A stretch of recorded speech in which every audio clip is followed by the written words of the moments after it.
Welcome to Child Abuse Awareness with Darlene J. Clark.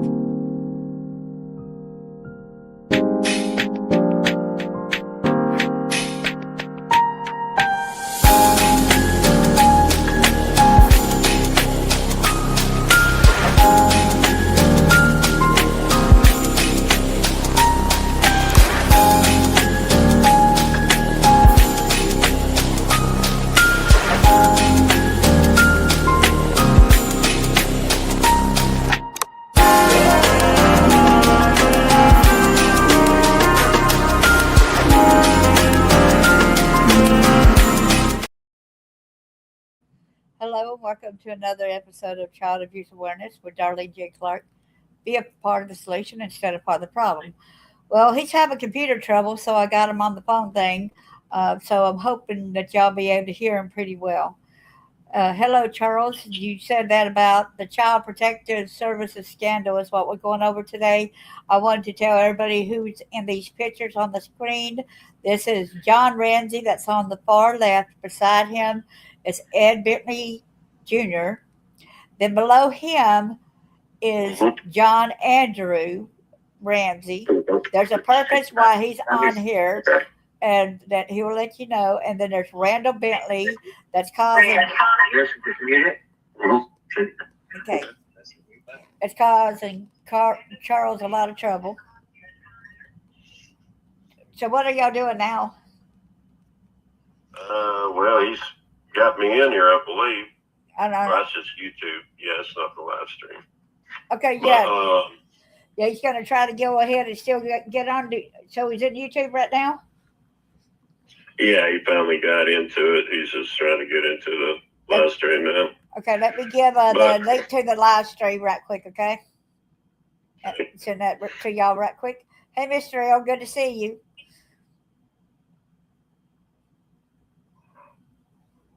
Okay, I just sent the link right there. Make sure you You're got. supposed to do it on the YouTube.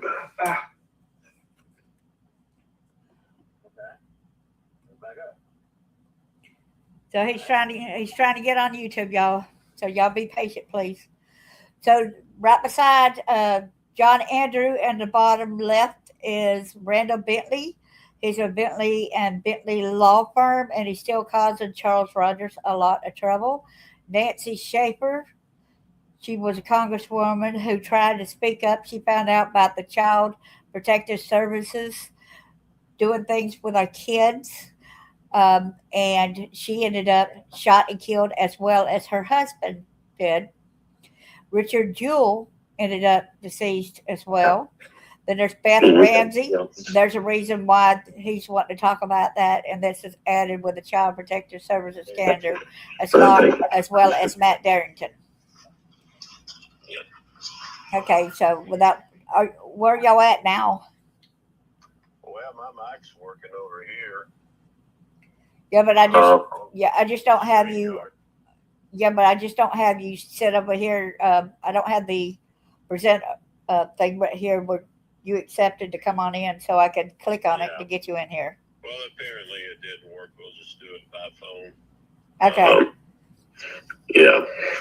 Okay, I want to show people something right quick, a few things as well, because the fact is that from hero to suspect, this right here is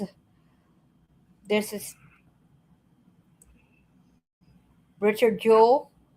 This is where somebody wrote a book on him, and he was not really involved with the Olympic bombing over there in Atlanta, Georgia. He got charged, he got accused of it and everything.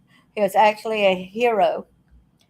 And he's actually known as who else? What's his original name? Rick White. Rick White. Yes, ma'am. So what made it change that name? Well, if that was his birth name, his stepdad adopted him after he married his mother, and he had a drinking problem and was abusive toward Rick's mother. On up until Rick was old enough to defend his mother one night when he got drunk. So, of course, they wound up divorced, and Rick wanted wanted to go back to his, birth name after we had our meeting with Louis Freeh, who was the director of the FBI during the 1990s. We met at the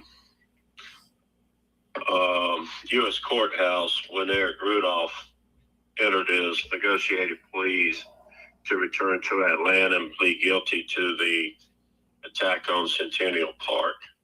Yes.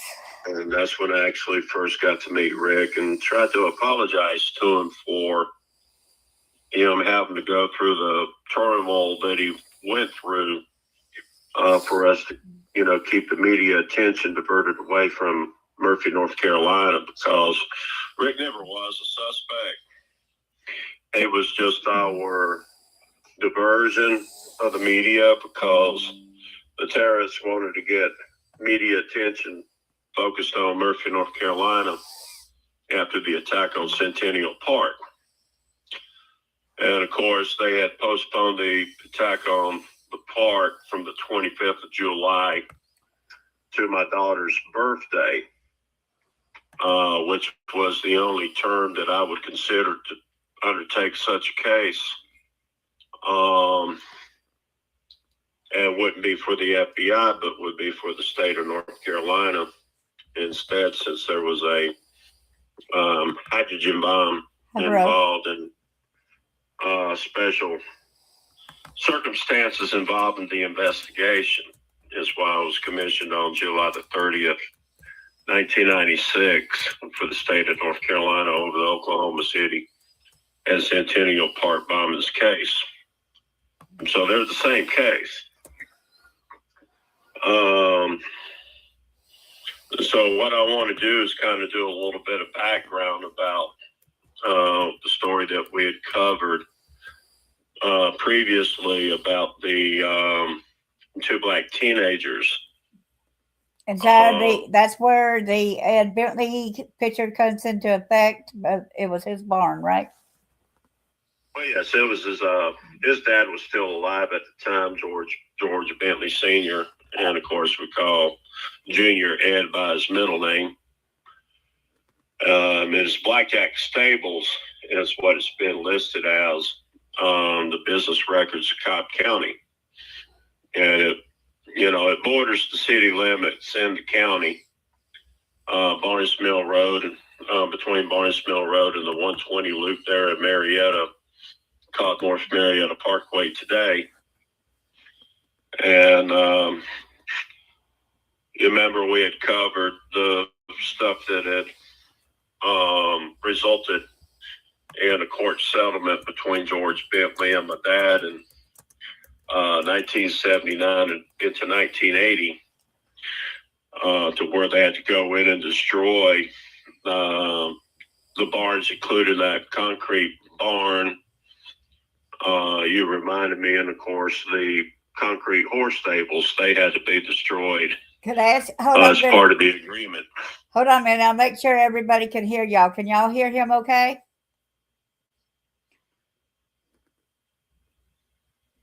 So keep talking now, so we'll see if they can. Okay. Have y'all been able to hear him? Please put a 1 in there if you can. Or yes. Go ahead, Charles. Thank you, Chris. But there was a huge settlement I was supposed to receive in July 1st of 1996, which included 6 acres of land, Bentley Lake Farm, with a house that was habitable, and of course $450,000 cash that I was to receive in 1996. And of course, after the birth of John Bonet, Beth Ramsey, she started coming around her dad a whole lot more than what she did, before her birth.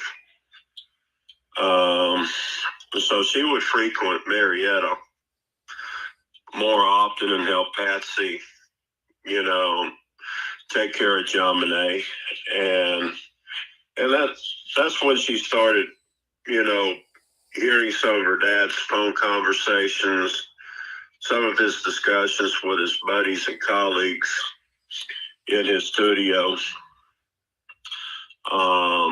There at his house in Marietta, if I remember correctly. He also had a house in Buckhead. I think he may have purchased, maybe after he purchased a home in Boulder.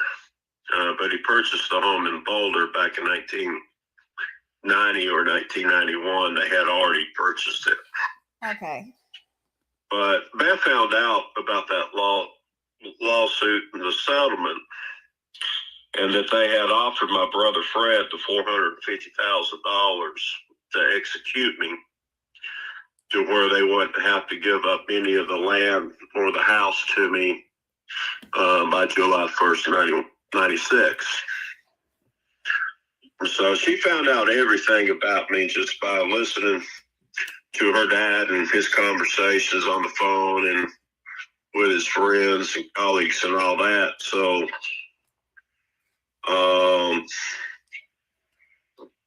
I had already taken a direct sales job.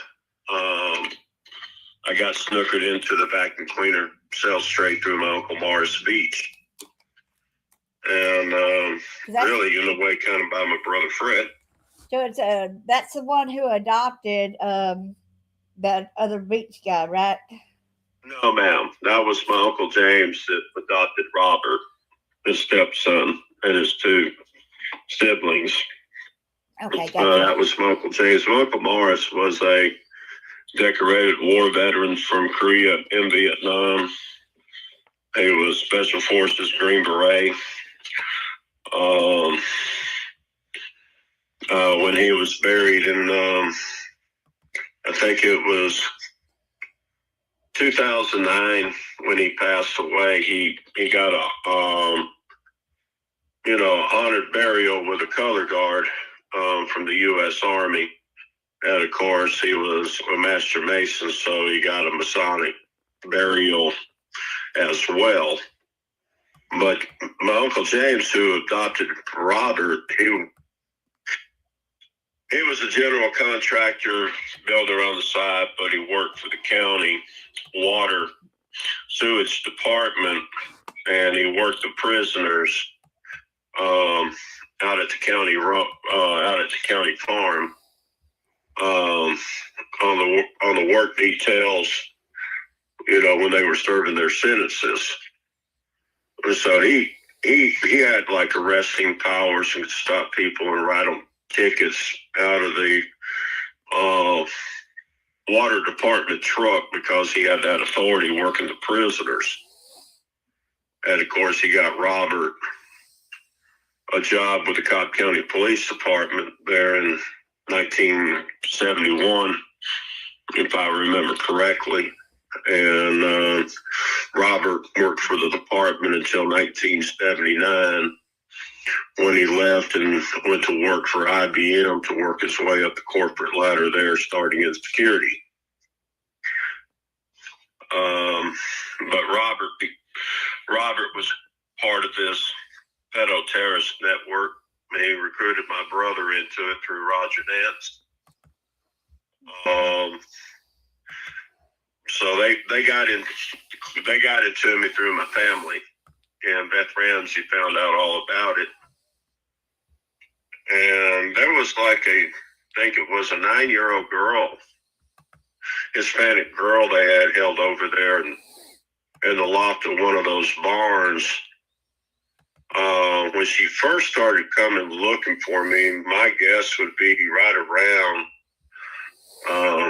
it took her 3 months to get in touch with me, and that was October. So right around June or July,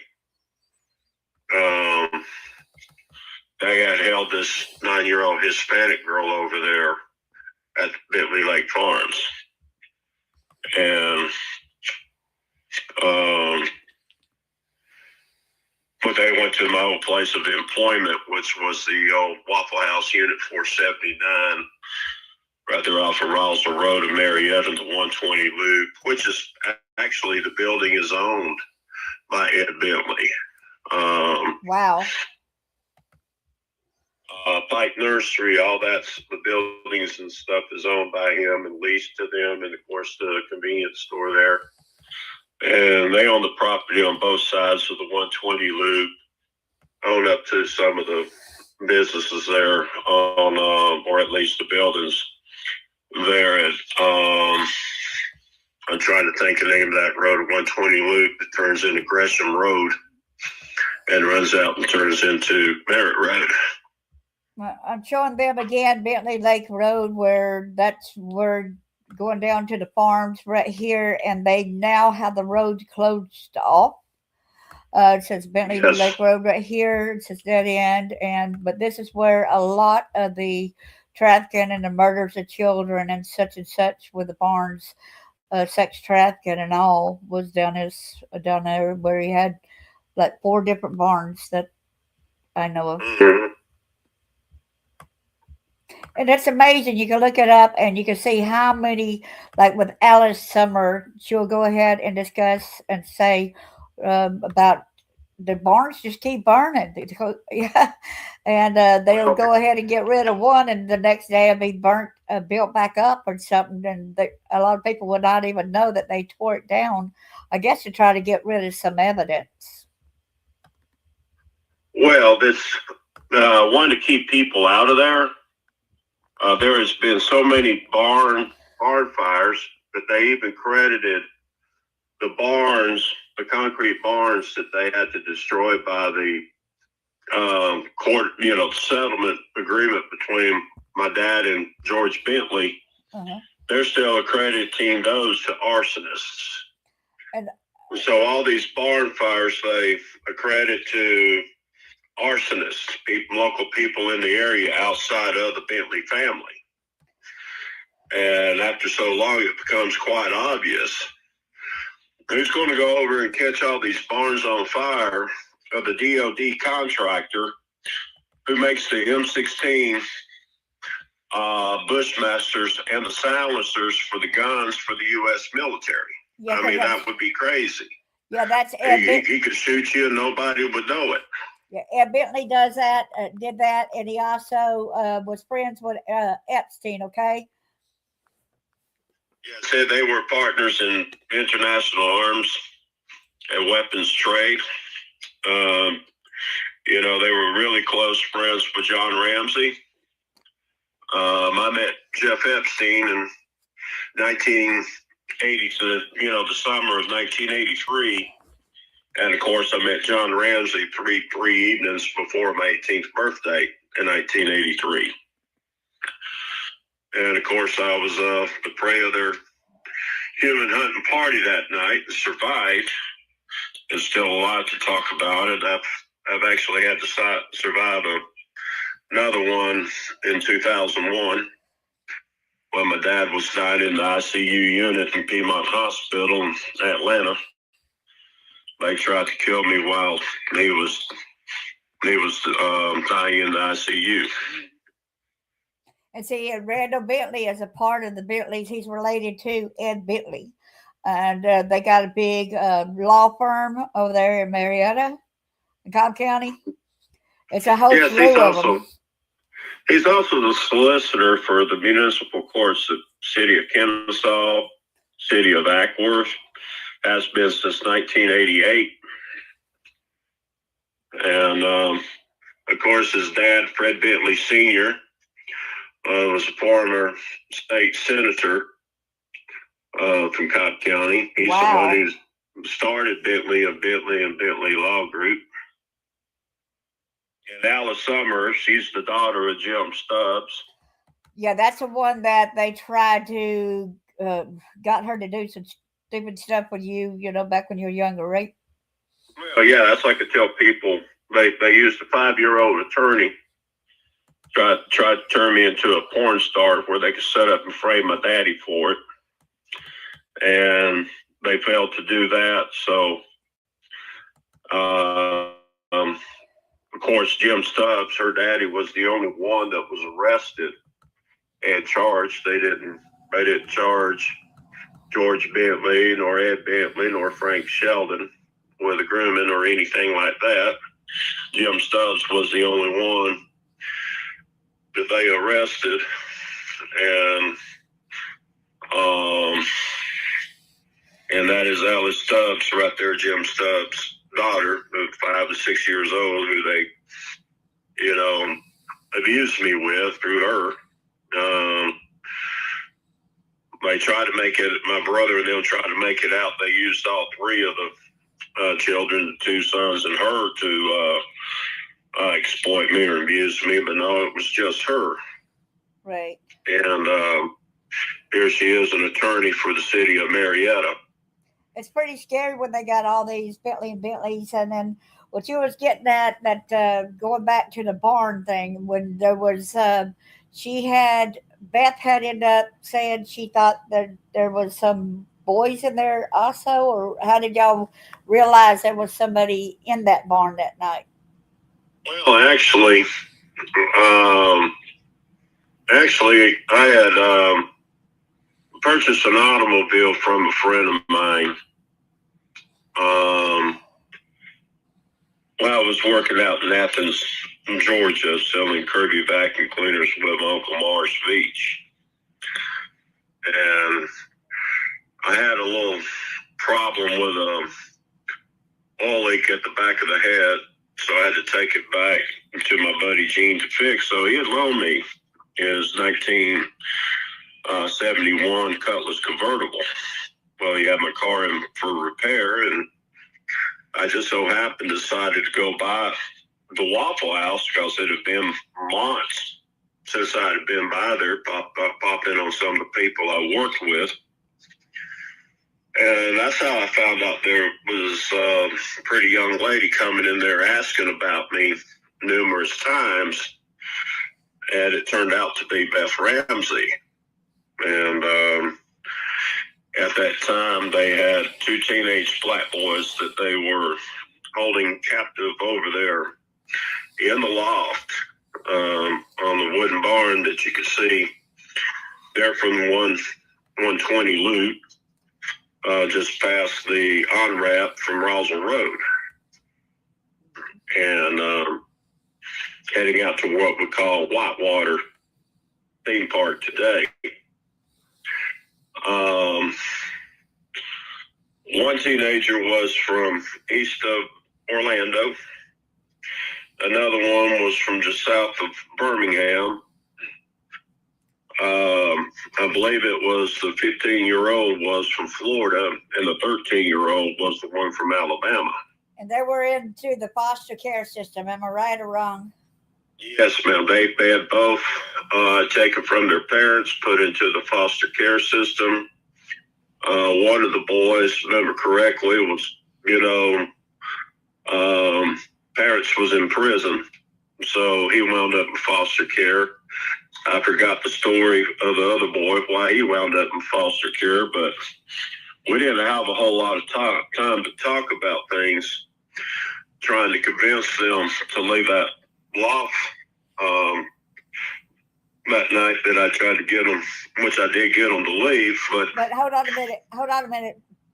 You got to back up for a minute. The reason why we got John Andrew right here listed is because, Charles, you told Beth Ramsey not to tell anybody. Don't even tell John Andrew. And she decided to go ahead and trust her brother and told him, right? Well, we all three told her. Her friend Paula, her fiance Matt. We discouraged her from telling anyone in her family, including Melinda and especially John Andrew. And she went ahead and she told John Andrew anyway. So it was really a suicide mission from that point, going over there to rescue those two teenage boys, because Judge McLaughlin, Ed Bentley and my cousin Robert V were there, and they actually did try to shoot and kill all three of us as we crossed the road, but I stopped dead in my tracks when I heard the two teenage boys bodies hit the pavement, I just stopped dead in my tracks, and I heard what sounded like a bumblebee flying, in front of my forehead. Wow. So they did try to shoot me, and I hauled tail across further and behind the dumpster there behind the Waffle House. But the moment I saw Judge McLaughlin's 70 Buick Centurion parked where it was, I tried to holler at the teenagers to change course and run over toward where I was at, because when I saw his vehicle, I knew we'd been had. And they didn't listen. They went ahead and ran across the road, so I went ahead and tried to run myself to divert fire from them.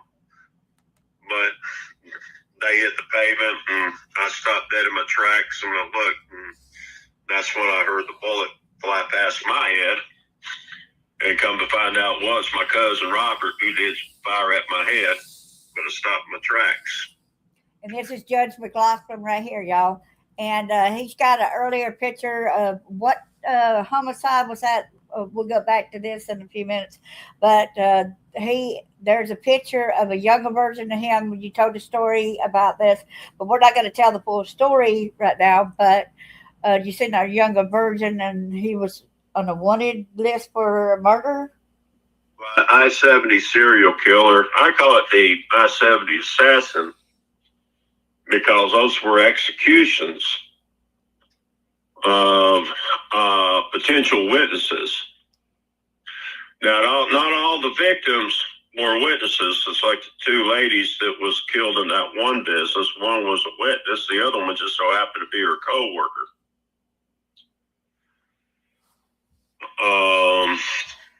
So this guy, he is crooked as all get out. He's a part of all that. Well, I had initially become a witness against him for a homicide that he carried out for Sheriff Bill Hudson and the Bentleys when I was in the 8th grade at Mabry Middle back in 1980. And so, when we go back around that, so we do have some earlier recordings on the other stuff, but I just want to touch base that he's got further connections and proof behind other things. And there is you could get the court documentation of that where that wreck that he went when he wrecked into that brick mailbox years ago, right? Yeah. He chased 1980. He was chasing a 1970 Chevrolet Chevelle green with a vinyl top down Ebenezer Road, and it veered off the curve into the brick mailbox of, Betty Elrod, the sister of Bill Hudson, who was sheriff of Cobb County. And what it was that victim, he was going to the authorities to report the activities over there on the Bentley Lake Farm is the reason why Mike McLaughlin chased him down and to the brick mailbox of Betty Elrod and snatched him up and put him in his car and took him out and killed him elsewhere. And Cobb County just totally refuses, still till this day, to charge him with that homicide because he carried it out for Cobb County is the way we see it. Right. And the thing about that is whenever we go back to that barn, and so when y'all got through and y'all huddled back up over there together, right? And John Ramsey ended up confronting Beth and all of y'all, right? That is correct. This after they killed the two teenage boys, McLaughlin stepped up there and told us not to go anywhere, that Beth's dad was going to be there shortly. And of course, he come arriving shortly thereafter with Paula, Beth's friend.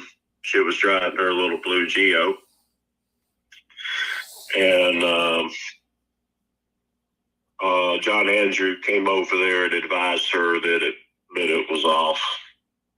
So she followed John from the East Lake Shopping Center, which, was walking distance of that Waffle House. Beth and Matt, they was going to take one teenager and take him to a judge's advocate general. I was to take the other one. We were to run over to the East Lake Shopping Center where she could, where Paula could take him, and us also go to a judge's advocate general, since we couldn't take him to the police. Right, Because the police was involved. Yeah. And that was the plan. So John Andrew, that picture you got of him there, he kind of looks like his daddy when I first met him in 1983. Just a few nights before my 18th birthday. Right. Yeah, that's the night when your brother said that he's going to introduce you to the Atlanta child murderer. And yes, ma'am. And I didn't want to meet anybody involved in the Atlanta child murders, but I knew they were going to want to meet me, since I went down there June 19th, 82, the way I did that night, and demanded safe return of my brother. Mm-hmm. And I had no desire to meet any of these people.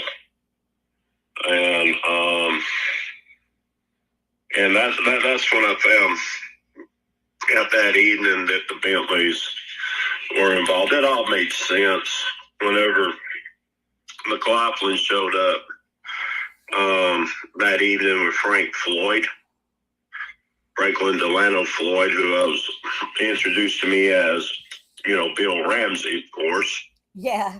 Like Jeff Epstein was introduced me as Maurice, earlier that year.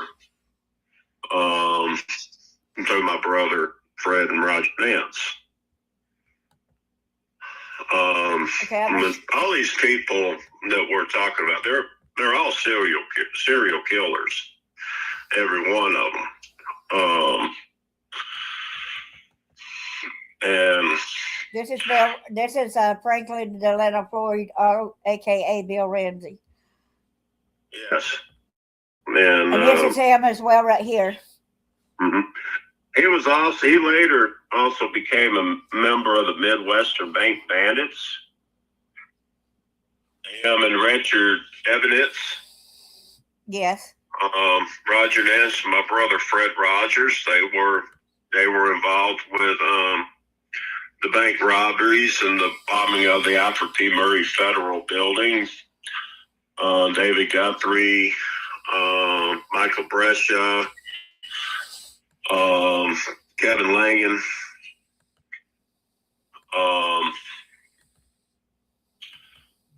Eric Rudolph was a member of the Midwestern Bank Bandits. Joey Davis, anonymous caller, the Centennial Park Attack, he was a member as well of the Midwestern Bank Bandits area in the Republican Army. And as you can see there, if you flip back to that picture there of Miss Carter, it's a no-brainer that the last person she was seen meeting with was, in fact, Franklin Delano Floyd. Mm-hmm.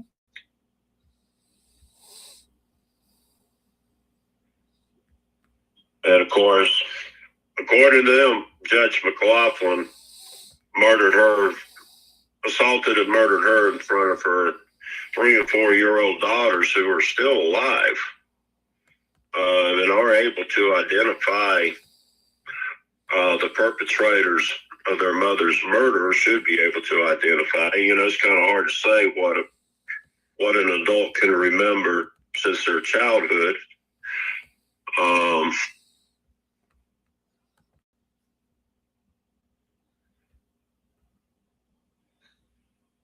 But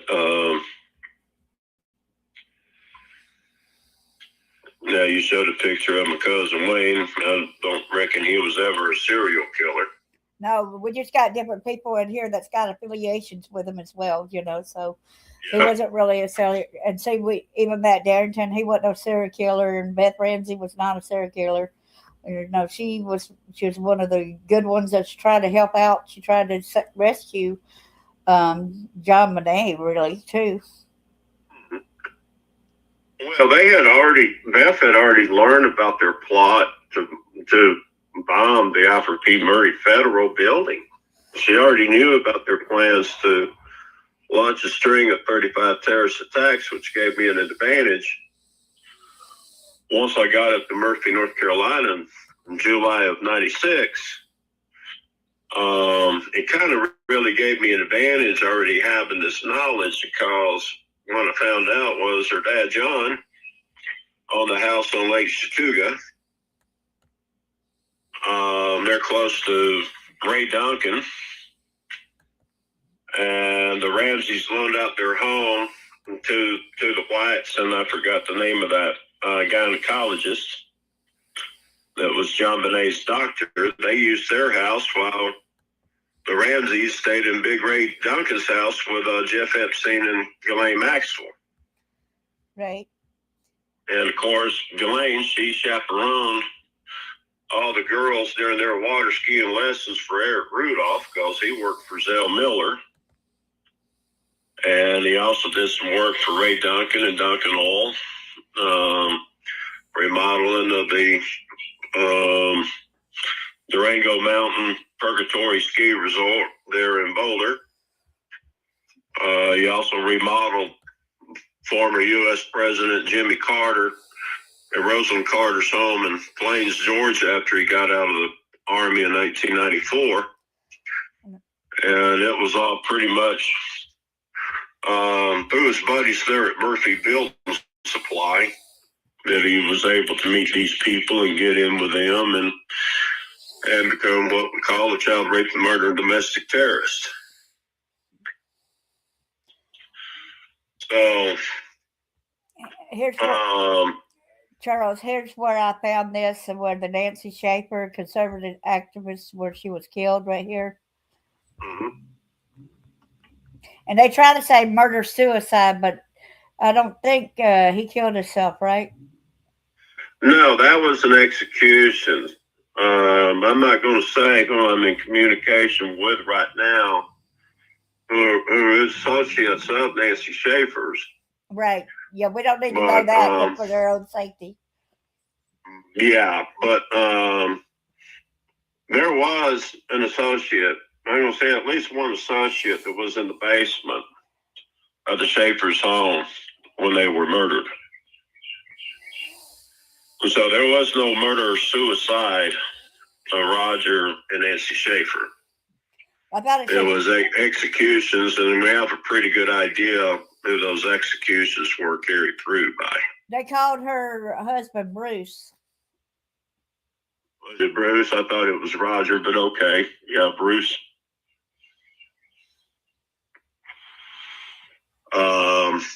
And then they My even have correction, my bad on that. But and you can look at y'all. Bruce did not execute his wife and turn around and kill himself. That was not in their nature.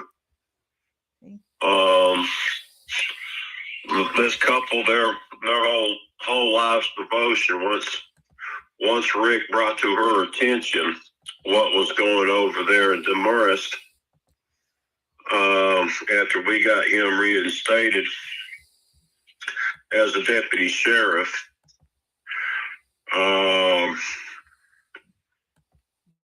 while Louis Free talked to the two prosecutors over there in the Rudolph case, we got to discussing about the Child Protective Services scandal that I had learned from, of course, Beth Ramsey, and of course from Doug McRae up there in the Radio Shack in Murphy, North Carolina. Because Doug said that was their best source of children was from the foster care system of Child Protective Services. And those two black teenage boys, well, they came out of foster care and were going to be sacrificed, just like the other victims of the Atlanta child murders were sacrificed. It's just after the arrest of Wayne Williams in 1981 that they started bringing in their victims from out of town and out of state instead of snatching them up off the streets in Atlanta. But all the victims of the Atlanta child murders, except for maybe one or two of them, were all held over there on Bentley Lake Farm.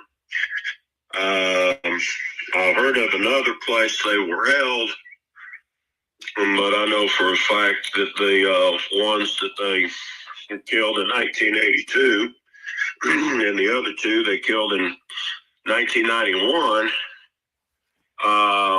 were out of town and out of state. So they were not even, to my understanding, weren't even from Georgia. What? And of course, the ones that Beth, Pat, and Paul and I tried to rescue, one was from Birmingham, and another one from there east of Orlando. Yeah, and then for John Ramsey to go and question you and say, like, I can understand why Charles would do that, and but he really got mad more at Paula and at Beth and Matt Darrington. But the fact is that he threatened to kill all of y'all. And That's even correct. threatened to kill John Bonet on the anniversary of when he said he had killed Jill Robinson with the Oakland child murders. Mm-hmm. And look up Jill Robinson on the Oakland child murders, and her obituary does say December the 26th. So, yeah, that would tie into around when John Bonet was killed. See? Mm-hmm. Well, John Bonet was murdered exactly 20 years from the date that John Ramsey, I've heard him say it twice, the evening that I met him, he was sitting over there boasting and bragging about the children he had murdered up north. They didn't talk about the Atlanta child murders around me, but the other children he had murdered, which included Jill Robinson. And of course, when he was talking about her case and how he shot her in the face with a shotgun, I got to sit there and watch the two technicians from Layton Graphics and my brother Fred and Roger sit there and laugh like that stuff was funny. Did y'all hear that they laughed? They thought it was funny, the fact that John Ramsey said he shot Jill Robinson in the face.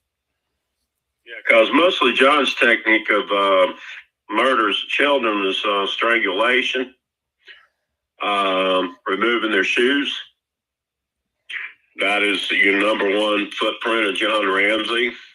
Well, I thought it was kind of weird though, that one picture where on his link at Facebook on one of the John Bonet Ramsey groups, and where the Ramsey family had posted a picture of the ditch where one of these other girls got killed in Texas. Remember that? And they said a suspect, and as far as we know, there ain't really supposed to be any pictures of a suspect. And you said that does kind of look like how John Ramsey would dress when he's over there in Texas with a cowboy hat, Well, yeah, he's what we call a chameleon. Changes appearance. When John Ramsey, reason why I didn't recognize him from that night down there at the Chattahoochee, he had shaved off his beard and mustache. So when I met him in November of 1983, he was clean shaven. He looked kind of like that doggone sissified son of his there, John Andrew. Clean cut, clean shaven.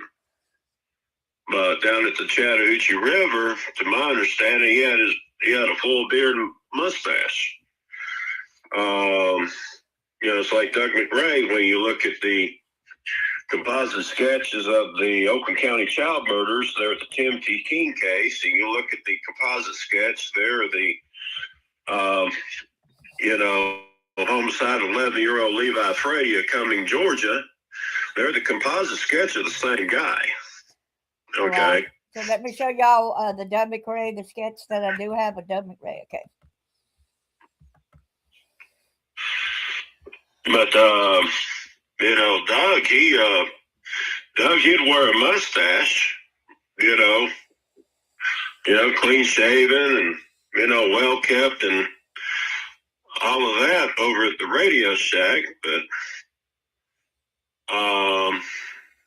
just a week or two before the murder of Levi Frady, shaved off his mustache and grew this, kind of stubby beard there, where he could put on an old ball cap and some scrubby old clothes and, look like a bum during the abduction and homicide of 11-year-old Levi Frady. As you see there, that's his composite sketch from the Timothy King case. If you could pull up the one from the Levi Frady homicide, you could almost say, well, that's the age of progression. Yeah, I don't think I got the composite sketch of the one with Levi Frady, though. Yeah, but anybody can Google search it on Google or any other search as far as Levi Frady. In the two composite sketches, there's going to be Doug McRae and, of course, Jim Vickers, of the branch manager of Electrolux in Gainesville, Georgia, who had nothing to do with the abduction of Levi, nor his murder or anything. Anything, was a witness to his abduction. That's why I have the names of all the people who was involved in his abduction and a lot of the names who was involved in his homicide. According to Albert Samples and Marilyn Parkman, there was right around 32 to 34 people, some of them government officials and some very powerful people. Well, we know exactly who they're talking about when they don't want to name them. Happy Easter. So let me go look over there and I'll show y'all the composite sketch of what he just was talking about. This over here to the right over here.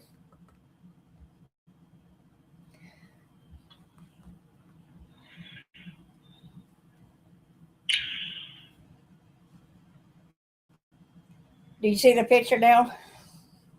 Yeah, the clean-shaven guy on the right, he was a witness. He passed away, I think, 2 years ago. He later got into the tire business. Grew a mustache and just lived out his life. His name was Jim Vickers. He was the branch manager of Electrolux. And the composite sketch on the left, well, that's Doug McRae. That's what I thought. I'm sorry, I really get sick, and I think you understand why it makes me sick looking at his picture. Well, I can imagine. I think there's a lot of ladies, if they ever saw Doug McRae, you'd have to give them a barf bag. Because it's just still telling how many victims that have survived their network. Yeah. For y'all that don't know, it does put me in danger to say him, but I tell you, he was my handler. Yep. So what I want to do now is pretty much cover it here for Rick White, Richard Jewell, and how Rick came into the picture. I don't recall what year that he started his career with the Habersham County Sheriff's Department. But Rick had a tendency to, charge people with minor offenses. And was,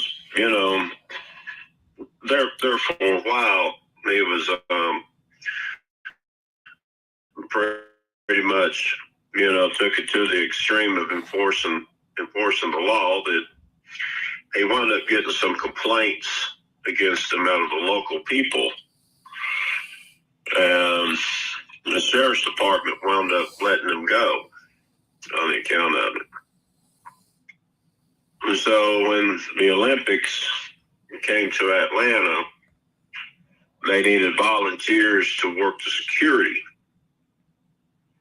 And so Rick, he volunteered to go work with security at the park during the Olympics. He wasn't working the night of the Kenny Rogers performance, but he was working the night on my daughter's birthday when they actually did decide to postpone the attack to the 27th. Now, I called in. I got word that the attack was going to be on that night, so I did call in. I identified myself around 3:40 p.m. from College Park and notified the authorities that the attack was on for that night. And of course, Joey Davis, the anonymous caller to the Centennial Park attack, is a suspect in the homicide of John Monet. He's the one who called. They told him that there was a bomb in the park and that they had 30 minutes. He did that from a payphone at the Shell gas station there in Murphy, North Carolina. Well, Rick, he needed to be out on the look for explosives, and he spotted the backpack of explosives after cousins Mike and Bobby Cook left them where they were.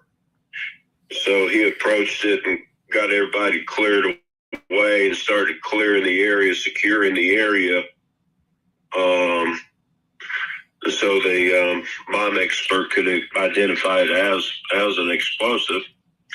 So he wound up saving a lot of lives that night, being as responsive as he was and as responsible as he was in public safety.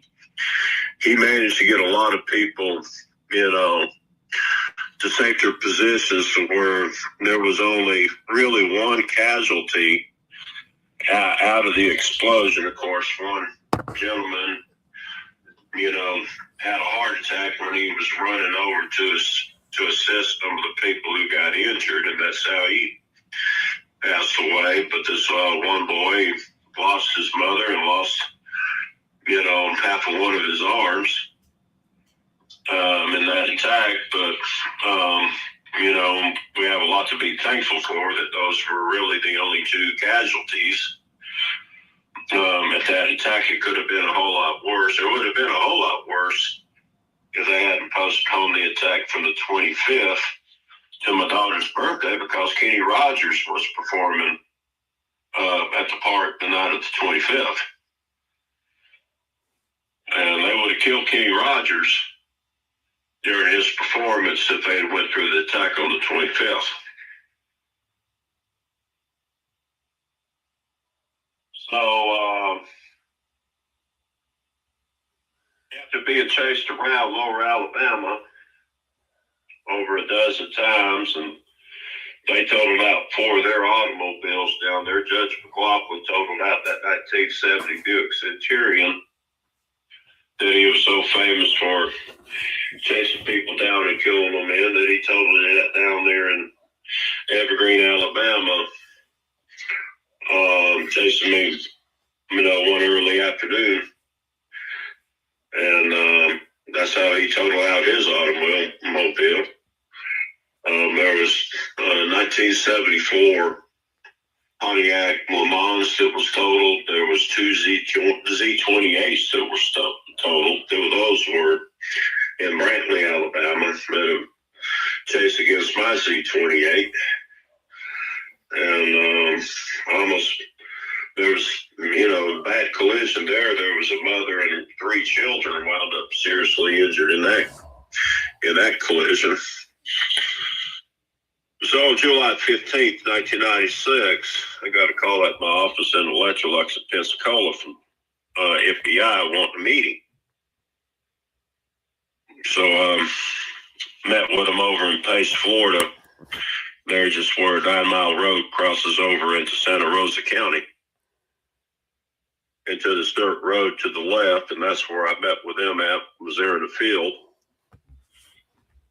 And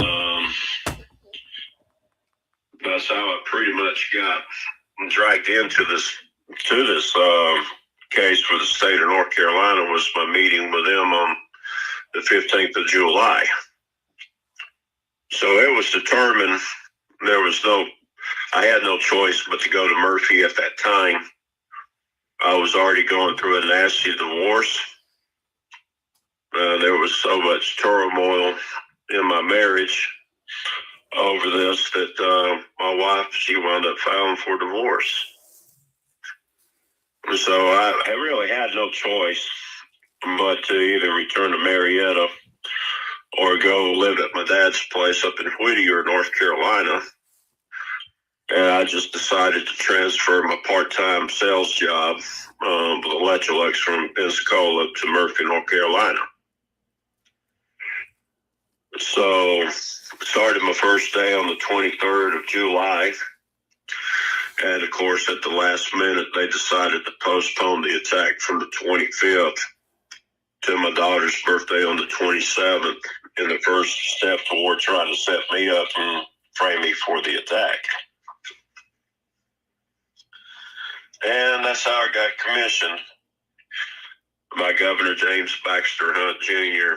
July the 30th, 1996 was through the recommendation of Louis Freeh of the FBI.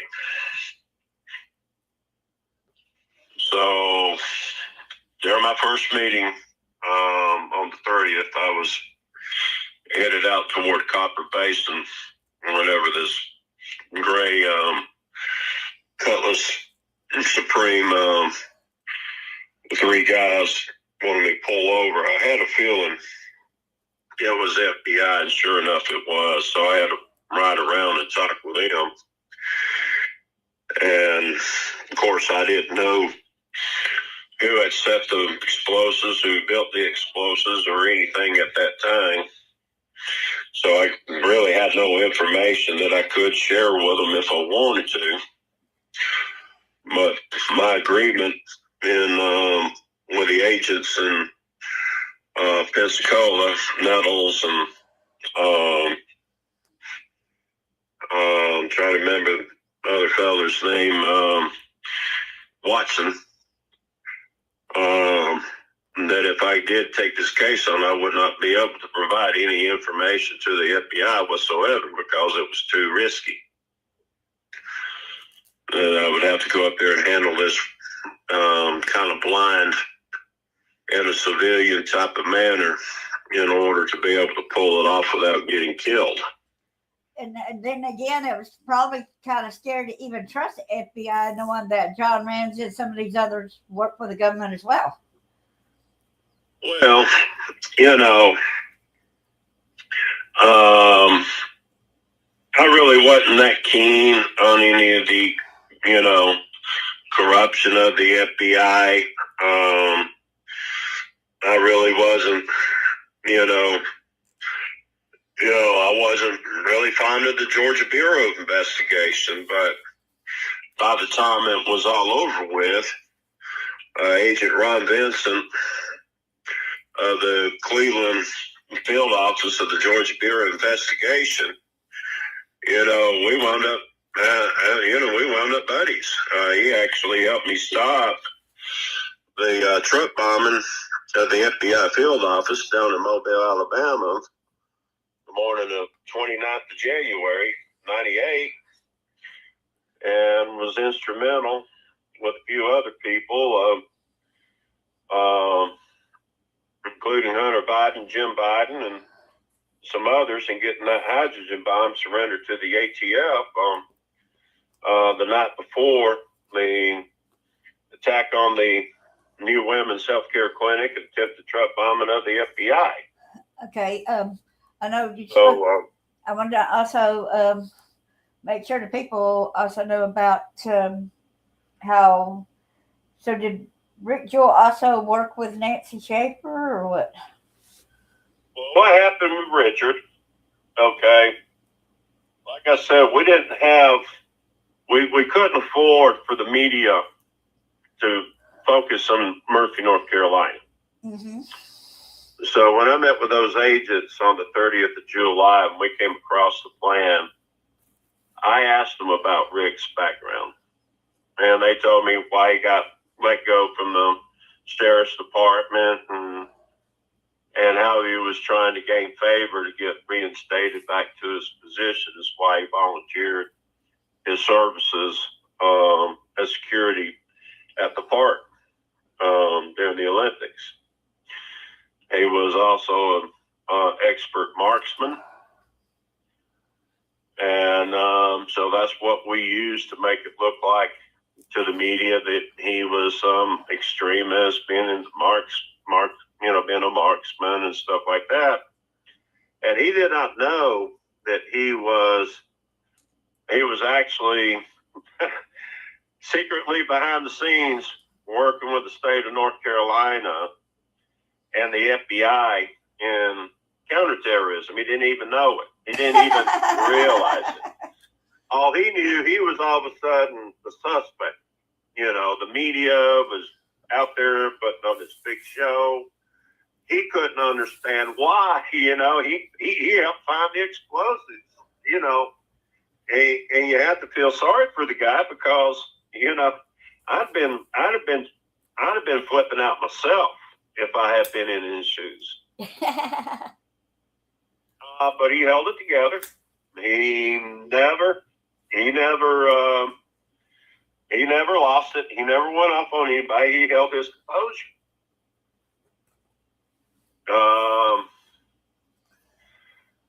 So finally into, I'm thinking right in just before or after the attempted attacks on Six Flags and Cumberland Mall. Well, actually, right around the June 19th, 1997, attempted truck bombing of the Home Depot corporate headquarters, that he was cleared as a suspect to the media. He never was a suspect, by the way. We knew he had nothing to do with the attack. Right. But as far as to the media had to be told, well, he's been cleared as a suspect. We're looking into somebody else now. Looks like my house and leads, blah, blah, blah, la-di-da. Right. Well, Ron Vinson, he didn't know anything. He was the chief investigator for the state of Georgia over the Centennial Park attack. So he got to witness the interrogations of Rick, which he found very, very upsetting. And I had to explain that to him during our last conversation there the night of the 29th of January at his house in Suttons, Georgia. And because he lived less than a mile from my brother Fred. Oh, no.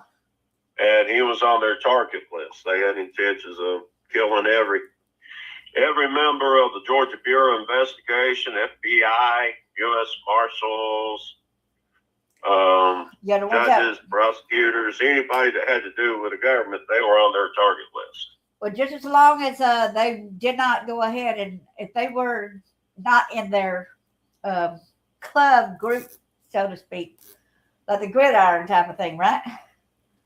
Well, gridiron, Mossad, whatever you want to call it, it's all the same thing. Yeah.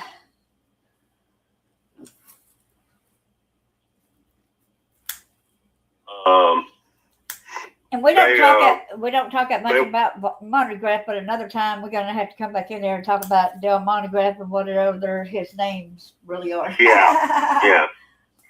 So anyway, Rick wound up being a fall guy, wound up helping me stop 30.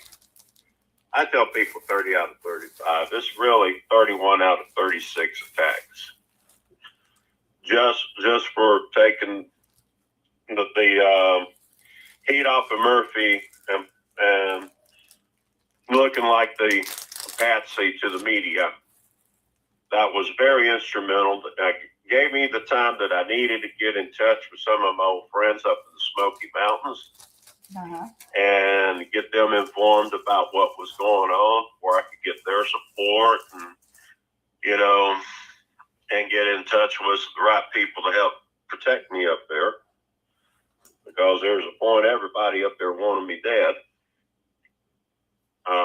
And it's kind of funny how that recently I showed you a picture of a guy that tried to get with me back after my divorce, and I showed you that picture, and then there's connections there as well. I'm like, oh, gee, they've tried to get me to go to North Carolina way years ago, And I'm like, that he's part of that too. I'm like, man, they still try to go after me in some ways, Well, that looks like Daniel Rudolph in the picture with him, so there you go. Yeah, plus that other person was one that Lisa looked like rented the house to, right? That's correct. So it looks like that was going to be a dead sit-up. People, if y'all get a guy common sense, if a guy tries to say, "Okay, I'd be interested in meeting you," just I won't be able to drive down there ever meet you, but please get a U-Haul and well, I'm not going to tell you exactly where to go, but you'll know where you got to stop when you get to where you're going. And I'm like, I don't think so, Tim. Well, it's like those two guys walked into Chico Deals that day. This was around, I guess, around 2 or 3 weeks after I knocked out that one guy. I think his name was Mark Payne over there at Papado's on Windy Hill Road when I had my confrontation with Jeff Carrier and Steve Gold. It was the day that I met with an agent there in Marietta, and they refused to arrest John Ramsey and that Bentley, but they already had cases on Jeff Epstein down in Florida and New York that they could hit him with charges with it. I really wanted Ghislaine more than I wanted any of them because I interviewed 3 of those girls up there from North Carolina who had been sexually abused by Eric Rudolph while being chaperoned by Ghislaine during their water skiing lessons. And the one girl, she was 12 years old when she was also sexually assaulted by Jeff Epstein during her water skiing lessons because of Ghislaine. Now, as Ghislaine, she spent the entire summer, to my understanding, over there in Hiawassee, Georgia, Young Harris. A lot of people in the restaurants there in Hiawassee remember Rudolph and Ghislaine going in there and eating dinners with Ramsey's quite a bit, that they thought that Ghislaine was one of Rudolph's girlfriends. They were seen around each other so much. And of course, Jeffrey, whenever he was in town, he was hanging out over there with, Joe Biden and David Ralston and he was HB's smoke cracking buddy, right? Well, yeah, Hunter was both twist and buddy with Rudolph and the Cooks and all that bunch from over there in Murphy. After I had stopped the June 3rd, 1997 bomb attack on the Little League baseball game there in Ball Ground, Georgia, I had to personally show up and stop it. That was like the 19th terrorist attack that I had stopped that year. Yeah, and then you said something about them people said, wonder what those guys is doing. They're getting ready to detonate the bomb. Do what? Well, I was told I better not show up, and I walked past Jeff Cook and Joey Davis sitting over there telling me I wasn't supposed to be there, and I just ignored them. I went over there and started watching the ball game. Started to walk around and see who else I could see.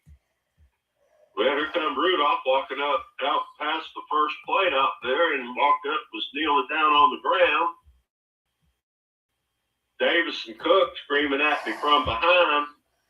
I wasn't supposed to show up. Well, a couple of the spectators looked at me and they were like, "Man, what's their problem with you being here?" I said, "Because they're about to set off a bomb here." "A bomb?" I said, "Yeah, that one over there past first base is kneeled down on the ground. He must be over there attaching the detonator right there as we speak." So all of a sudden, we're all screaming bomb.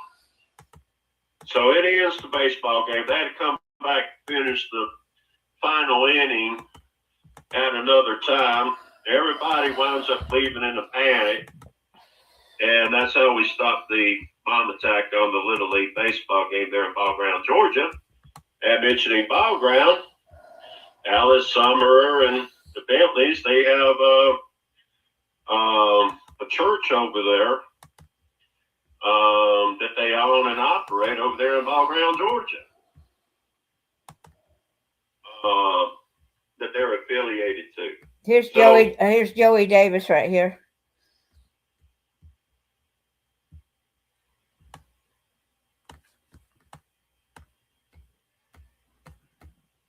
Actually, believe it or not, good buddies with his dad.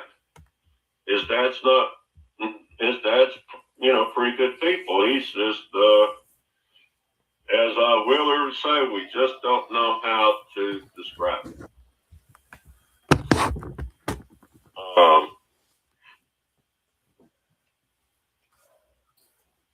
But anyway, so Rick, of course, everybody goes to the courthouse in Birmingham. Yeah, it's in Jefferson County. Say that Rudolph, he decided to enter his plea deal out there.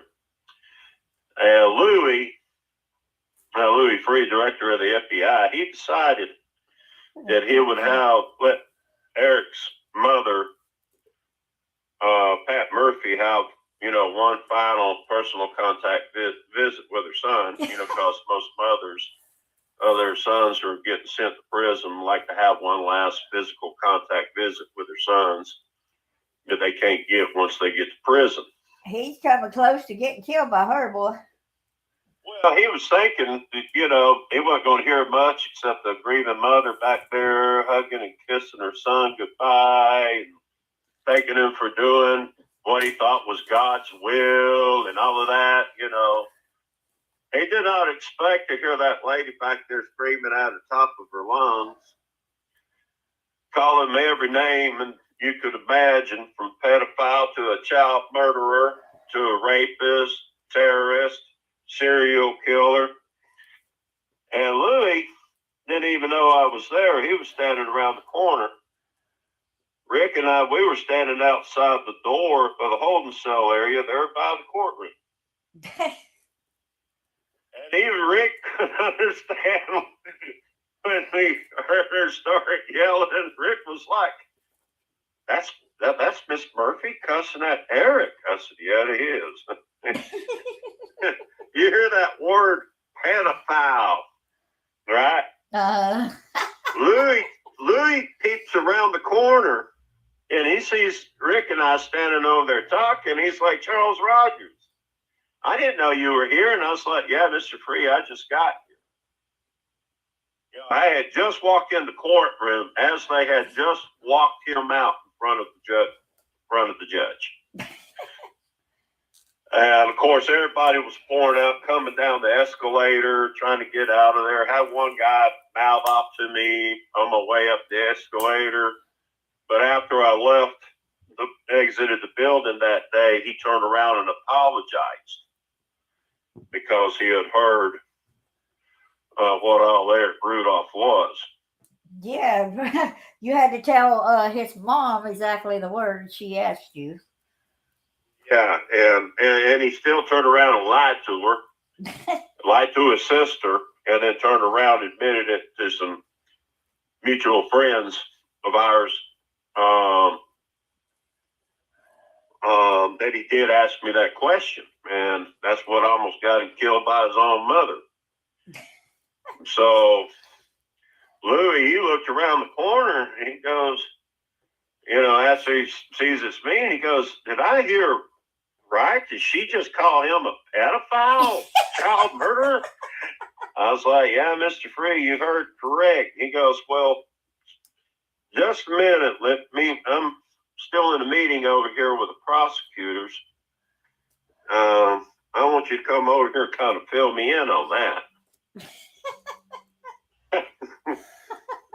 Well, when I approached Rick, he was talking with that boy that lost his arm in the Taco Centennial Park, lost his mother and lost half his arm, like kid.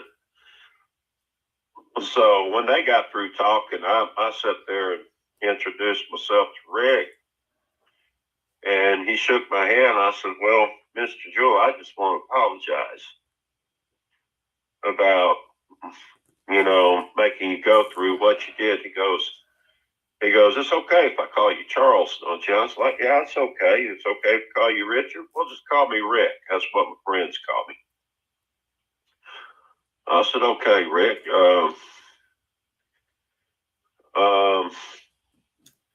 I really do want to apologize about it. He goes, Charles, you don't have to worry about that. Mr. Wood and Mr. Free explained to me why you put me through what you did, and if I had to go through it again to help you stop over 32 attacks, I would do it again.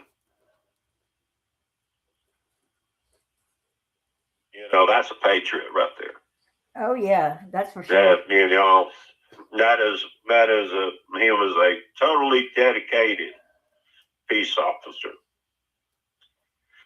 And I was like, well, what you gonna do with that money now? You got $3.5 million coming. He goes, I don't know. I don't really want it. You know, when I was riding with those federal agents, they're around Copper Basin and Mineral Bluff and back up to Ranger there, tri-state area, talking about him. I asked him how much he would make, stop, you know, from saving the lives that he did that night. And they said the most he could make would probably been $300,000. Right. Off of selling books and interviews with reporters and stuff like that. But that would have been the most he could have made being a hero in that attack. And I'm like, well, how much could he get if y'all made him look like the guilty party? They was like, well, that could be up around, you know, at least $3.5 million. Why? Well, you're gonna make it the fall guy. Do what? I said, yeah, you want me to stop that truck bombing of your field office down there in Mobile, Alabama, don't you? Well, which is more important to you, $3.5 million or 350 federal agents? Well, on that note, we think we'd much rather pay up to $3.5 million. I said, well, there you go. You're going to make him a fall guy with the media. Well, you want us to arrest him? I said, no, I don't want you to arrest him. You just put the word out that he's a suspect to the media. Let the media go out there and make a spectacle out of him. Whatever you do, don't arrest the guy. Just wait till it gets down to the nitty gritty to where you either have to charge him or let him go. Because I think it's a whole lot feasible for you guys to pay $3.5 million than lose 350 federal agents, because that's how many worked in that field office there in Mobile, Alabama. So that's why Rick was more than happy to go through that again if he could help stop another 30 plus attacks. Okay, could you go ahead? So we got to talking. Make sure you talk about Nancy Shaver too, how that connects to all that. That's what I'm getting to. So we got to talking, and I told him, I asked him, I said, Rick, working in years in law enforcement, have you ever seen any strange activities and defects and children winding up being prostituted and murdered or thing? He goes, I've seen some cases like that up there in Habersham County where I worked. So I told him what Doug McRae told me over there at Radio Shack. So we sat there and we made this plan because he knew this state senator that he might could get on board with us into doing an investigation into Child Protective Services, and that was Nancy Shaver. And I want to tell people that, yeah, this is a holiday today, but, you know, with tracking a lot of these kids, they don't have no holiday. They're right here trapping daily, okay, several times a day. So it don't matter whether it's a holiday, whether it's not a holiday. We still need to speak for these kids. Well, what Rick found out, she was already working on trying to build up a case against Child Protective Services. So when he went over and sat down and talked to her, she was like, she was thrilled. She's got a deputy, hero in Centennial Park, ready to work with her in getting this stuff exposed. All right, that fit right in. Yes, it did. She had it, and she was ready to go to ball. She was ready to go out here and expose this thing. So she talked to some of her colleagues, and they told her, said, Nancy, you better back off. And she goes, back off. They're like, you will ruin your political career if you don't back off. Well, when they told her that made her more determined not to back off, but to fight even harder. So, of course, they went out there and tried to make her look like a nutcase. That's their number one tactic, is to make people look like they're, crazy. And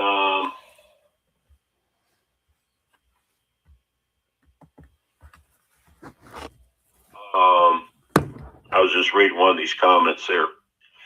And she wound up losing the election before she was killed. Now, we had a meeting that we had scheduled there in 2006. I had to drive all the way up to Demorest and meet with Rick at Piedmont College because he was working campus security that day. And we were out there having a meeting, and I can't think of the name of the guy from the Board of Regents. Some of those guys came over there and started directing threats at us, and interrupted our meeting, so we didn't get to talk then. In less than 10 days, Rick was dead from a heart attack. Wow. Do you think it had anything to do? I know a lot of people say conspiracy theory, their third conspiracy theory, but they did have a heart attack type of. Yes, they got what they call a heart attack gun. It shoots it's a reddish icicle type projectile. I could probably pull up my long leather duster and put a light on the other side of it. You can see the pinholes in my leather duster. Oh, so they kept trying to do that to you, huh? I believe so. I can't think of any other way there'd be needle holes in my leather duster. Because I've always been famous. I've always enjoyed wearing leather jackets.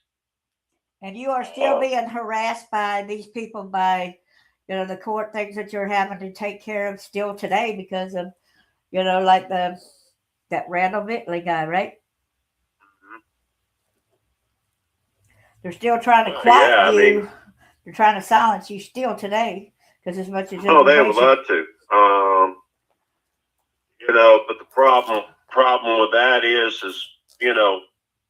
the bunch up there in Murphy, they lost the death wager there in September of 1999.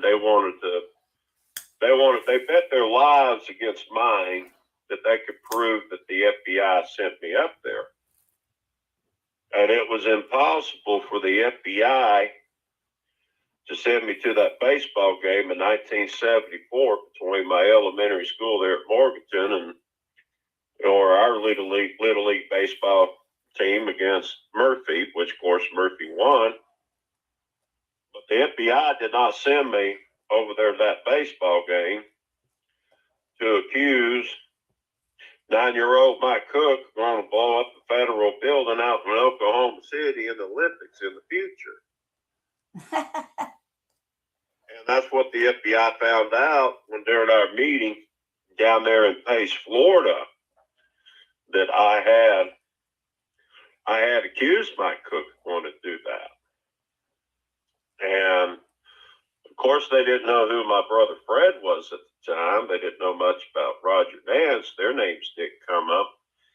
But they made an exception that morning to talk with the director, who was Louis Freak, to get approval to disclose to me the names of the people that was on their suspects list from up there at Murphy.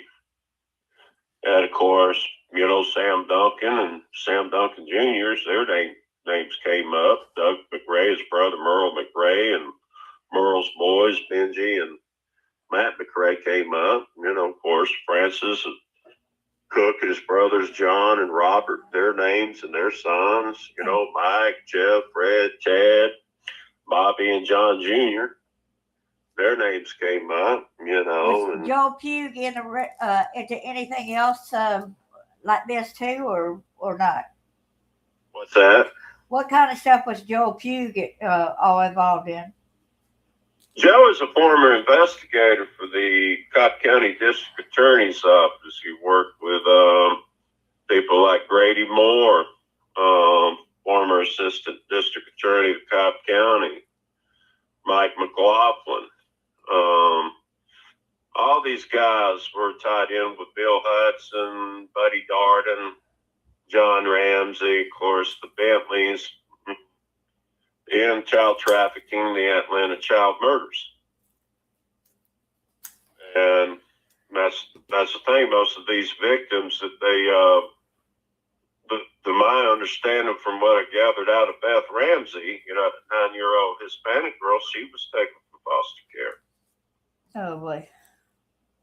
So this is how I originally started stumbling across the child trafficking scandals, child protective services. We call it Department of Family and Children's Services here in Georgia. For anybody that wants to look up more on my folders, I got specifically a bunch of Blackstone lawyer Charles Rogers. It's in a folder by itself, and he divulges a lot of information. So y'all can go and listen to them sometime too. He's got a world of information. But really, these are your four pioneers of the Child Protective Services investigation, including me, and that is Beth Ramsey, Matt Darrington, of course, her friend Paula, Rick, Jewel. We also got his name changed back to Rick White. One got him reinstated at the Habersham County Sheriff's Department, so he no longer went by Richard Jewell. He went by his birth name, Rick White. And that is the name he's deceased under. That's why people can't find his grave. And everybody that knows the Nancy Schaefer story knows that her husband did not kill her and turn around and turn a gun on himself. Right. So, and there's been some people associated with her I've been in communication with here lately that's very familiar in our work. They're very familiar in my work. They knew that I founded the Coalition for Children in 2005 and got the death penalty passed for child rape in Georgia Code as civilian. I could do that in my native state as a civilian. I can't do that in North Carolina as an appointed government official. So we're hoping that this year, 2005 was a warm up. What we're hoping to do up in North Carolina this year, and hopefully start getting the indictments issued on these people for the conspiracy to overthrow the United States government. And so people are saying, was there going to be any justice out of this? Well, I'm assuming so, because a 25-year run in exchange for the surrender of that hydrogen bomb expired on January 28, 2023. It is 2026, and a lot of people are not happy to know that we're about to go into possibly World War III with this attack on Iran. So people are wanting some accountability. And when we start going in and digging into this, we're going to find out there's blood on both political aisles over this. They had plotted to kill Governor James Hunt if they had pulled off the attacks the morning of January 29th that they pulled off and detonate that hydrogen bomb over there at Cook Ridge when they wanted to, that they was going to send a truck bomb up there and blow him up. Hi, Carly. Well, Good to see February you. the 2nd of 98, so there was a plot even to kill, duly elected Democratic governor, member of the Democratic Party. So,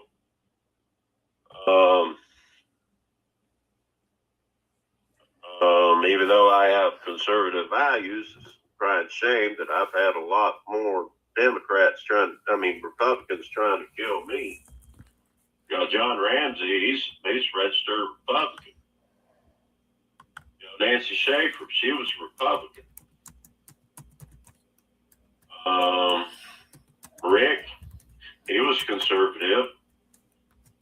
And I think Ed Bentley Jr. and Randall Bentley Sr. and all that bunch, they're all registered Republicans.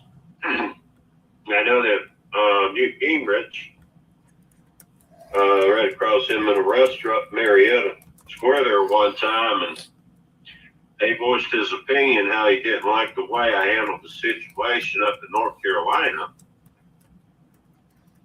But in 2005, during the rallies there, Marietta Square and Georgia State Capitol, I ran across him again, and he complimented, and he said he was impressed with what I was doing, and he liked it.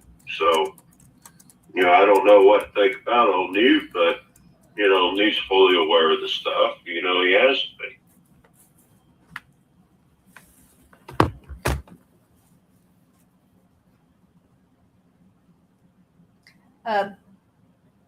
How do you want, if anybody wants to have you on their channel, as long as it's their respectful channel? I know you got to be picky on whose channel you go on and who interviews you, you know what I mean? But you would love for other people to help get the word out about these predators, right? Well, of course, because, I've always worked off of word of mouth advertisement business. One of the reasons why I'm alive is word of mouth advertisement over how I got dragged into this mess and how I went out and, shut it down without, really breathing a word to the FBI about it, so to speak. Yeah, they helped me some, and I appreciate their help. But I dang sure don't appreciate the cold shoulder that I've been getting since that invasion at my house in 2013. No. And but I'm afraid we're going to find out there was 2 agents that got killed over that. And I'm glad that you ended up having the camera on your car, backup cam, and all that when they stopped this other person that was driving the vehicle. It's kind of weird when they see your tag and know that it goes in your name, and the person in charge of the thing happened to be Randall Bentley. But it's kind of funny how the police did not have their camera going, nor the police officer, when he went up and approached the window, he did not have that on either. So had it been Charles, we don't know. They might have killed him. No telling what. Y'all please continue to pray for me and pray for Charles Rogers as well, since they keep trying to do things to him, and pray for his buddy that keeps getting stopped and stuff like that just because of affiliation, right? Yeah, we wanted to see how many law enforcement out here would actually stop my vehicle. So we did a little survey and let him drive it, and that vehicle has been stopped over 7 times. They said, I can't even go anywhere. Believe it or not, you're talking, they even falsely accused of smelling like marijuana, searched it, and they couldn't even find it in Forsyth County. Now, there was explosives recovered from the baseball fields. These Little League baseball games in Gwinnett County, Forsyth, Dawson, Hall, Well, even Abersham, How that y'all, you know, how they quite. came up to your property also and said that y'all were, what's that called, squatters, and Yeah, yet squatting y'all in my live own there. house. And they said, huh? Squatting in my own house. So now they're getting Exactly. And they said that the guy next door reported it, and kind of find out y'all talked to that guy and they didn't. So they were just trying to do, and they made you stay overnight in jail or so. I don't know how long they had you in there, and it was a big I arrest. talked to one of the neighbors, and they said that they have been stalking this house for 2 weeks. So they knew that the previous homeowner had sold it because of his purchase it back in June. Plus plus Eric had it The recorded. clerk's office for Superior Court for Deed and Records, it's across the hall from Civil Division of the Sheriff's Department. Plus, Eric had it recording about when the police officer said you got you a good one when you got Charles. Well, yeah, and you know, they wanted to know if they knew me from somewhere, and I didn't think about the possibility that they might have been part of the officers that, you know, that got the explosives from over there in Sugar Hill back in '98, because they looked too young, really, which, you know, they could have been in their 20s then. But I couldn't think of any reason why I hadn't seen them anywhere before. Right. But they said I looked familiar, and I sat there and told them who I was. Man, that didn't make any difference. They thought they really had them, so they really had them a real one here. Okay, well, they do. And I think it's kind of funny at the same time when you were fixing to go to Washington, right? Yes, we were gearing up to head up to Washington the following morning to go up and meet with Chris Ray. So they put a stop to it. They knew that we were planning a trip to Washington, and it's like Gerald Couch. He just got fired, I think, last week or 2 weeks ago as sheriff of Paul County. But just one of Nancy Schaefer's associates has had her second collision, suspicious collision, and on the 27th, February. Well, Gerald Couch has already received notice that I'm taking him to court. So somebody winds up following this associate and T-boned their automobile. They were in the hospital there in Gainesville. Well, seems like they just keep on and keep on, you know, because, you know, that's what they did. They chased Matt Darrington and Beth Ramsey's vehicle, trying to get them to wreck, and, you know, and which they both died. Then they was going after Paula, and she ended up dying in a wreck too. And but they chased after you, and you got them. You pulled some maneuvers. Yeah, I mean that's one of their old tactics of getting rid of people, is get to chasing them in the rain, and they come along and a big old delivery truck drives over into them. And they'll usually try to swerve and go off the road and hit a tree. So it could be the same with buses. Make it look like they were just traveling too fast for conditions. You know, Matt Darrington never would drive in the rain with his girlfriend with him. He would drive in the rain by himself, no problem. But as long as Beth was with him, he didn't care. Except for that one day. Well, they weren't driving. They were actually found at a motel, I believe, by my brother and Roger Nance and Frank Floyd and my cousin Robert and Judge McLaughlin, and they proceeded in an automobile chase. That's what I'm saying. But I know I had my confrontation with John Andrew and 5 of his buddies back in 2006 after I sent those 3 boys to the ICU, one over there at Papa Do's on Windy Hill Road. After I met with that agent, we decided to have Epstein arrested and found out where Jeff Carrier was hanging out at, which was at the Papa Do's on Windy Hill Road in Marietta. So, of course, I drove over there and wanted to go in there and have a little talk with him. And when I did, and he saw me very pink, I'll never forget the expression on his face. Him and Steve go both. I was like, hot dang diggy dog. Look at what the dog's dragged in. And then, he looked at old Steve Go, and this other guy behind me said, well, just take him out and get rid of him.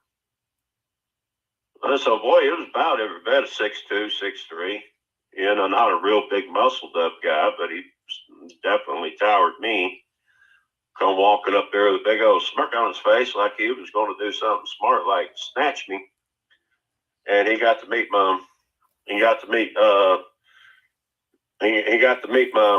right knuckle sandwich right to the doggone cheekbone and jaw. And I knocked that smirk off his face, had that wonder boy look, grabbing the rail behind him before he fell and hit the floor. Man, I wish I could have been a fly on the wall. Yeah. So he had to spend 4 or 5 days in ICU at Cobb General.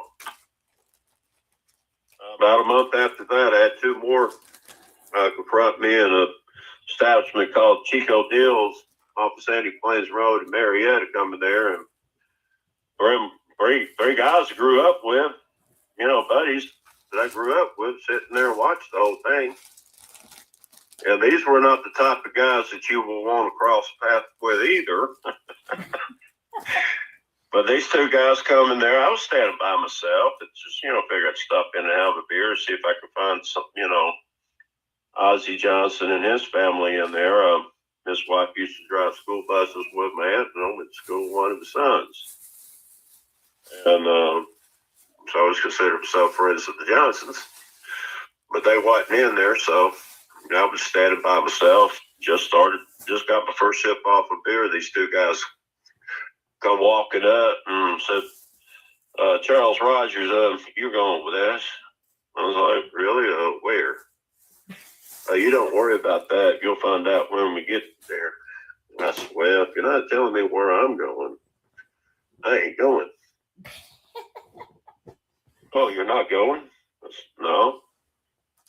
Oh, you're going whether you want to or not. I said, who's going to make me? Oh, we'll make you. I said, you and whose army? Oh, we got plenty of people in here, a little half of us. I said, you got those 3 sitting over there at that table, and they said, yeah, why do you better than that? And I said, well, if I'm going to have to fight you in the whole bar, let's go, boys. So, of course, Baldy, he threw the first punch, so I had to hit him with the left, push the other one back from coming up behind me, spin around. When he got back up, hit him with the right, knocked him out. As the other one come up from behind, I just turned around and punched him, boxed him back to the pool table, hit him with the right, sent him spinning down, hit him with another right, spinning down again, hit him in the back of the head. He spun around and landed on the back of his head. That's the one that died, right? That's the one who succumbed to his injuries. And about 2 weeks after that, I was coming up Interstate 75, getting off on the Highway 5 connector there at Marietta. And I was cruising around 55 miles an hour. I wasn't in a big hurry to go anywhere. I was just on my way home from cleaning upholstery all day. And I noticed a lot of 5 cars behind me, and none of them would pass. And people like to fly through their 65, 70 mile an hour, 10 miles over the speed limit at least. And I struck that as odd. None of those guys wanted to pass me. So I got up, made a right on Sandy Plains Road. They all made a right on Sandy Plains. So I got up the old Kent Road, made a right, and they all made a right on Kent Road. So I pulled into the Dairy Queen. Well, they pulled into Dairy Queen, so I pulled around back out. So I decided to go to this establishment called The Place. They're in a little shopping center there um, by the cigar tobacco place, Place Lounge. I knew a lot of people in there. They had pretty much had closed up Chico Deals after the incident happened over there. So everybody from Chico Deals was going over to the place then. Well, sure enough, the three buddies that was in Chico Deals was also in the place that evening. So I went ahead and pulled in, went inside and walked up to the bar where the bartenders and waitresses and all them were, sitting there talking to them when John Andrew and five of his buddies came in, and they kind of moved out to the bar to find them a place to sit or stand. Uh-huh. Two of them went over to a wall there by the restroom, close to the restroom door. And he came up and got him a chair at a table and sat down and just sat there and stared at me while I was sitting there talking with the bartenders and the waitresses. And, which I wasn't, getting a drink or anything that night. I was just sitting there talking to them. And, so I decided to get a beer and go over there and sit down at the table with him, find out what his problem is, who he was. I didn't recognize him.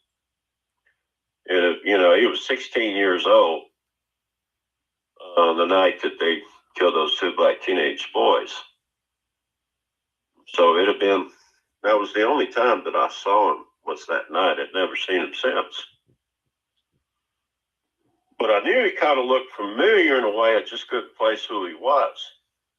So one of the waitresses, Charles, that guy over there is just standing there staring at you like a creep.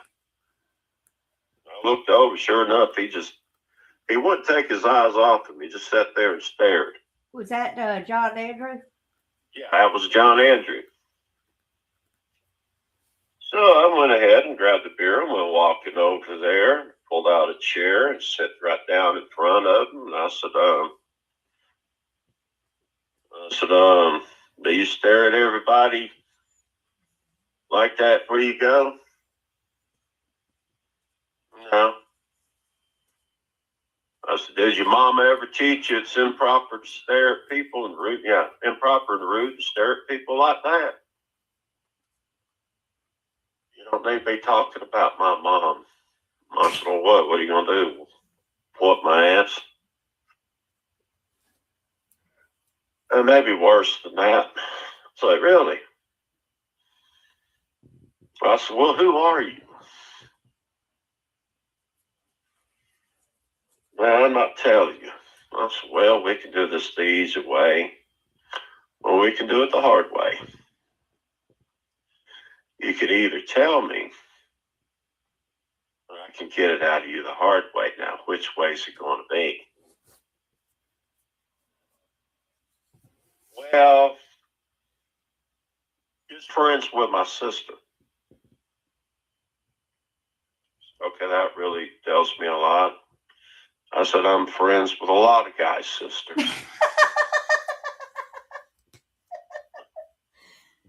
So who in the hell with you? Who in the hell are you?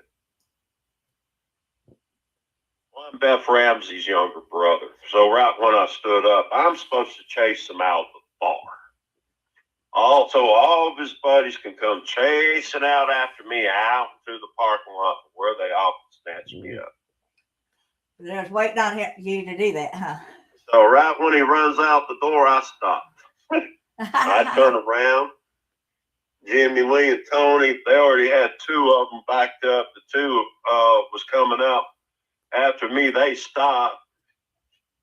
One started pushing his buddy back up against the wall.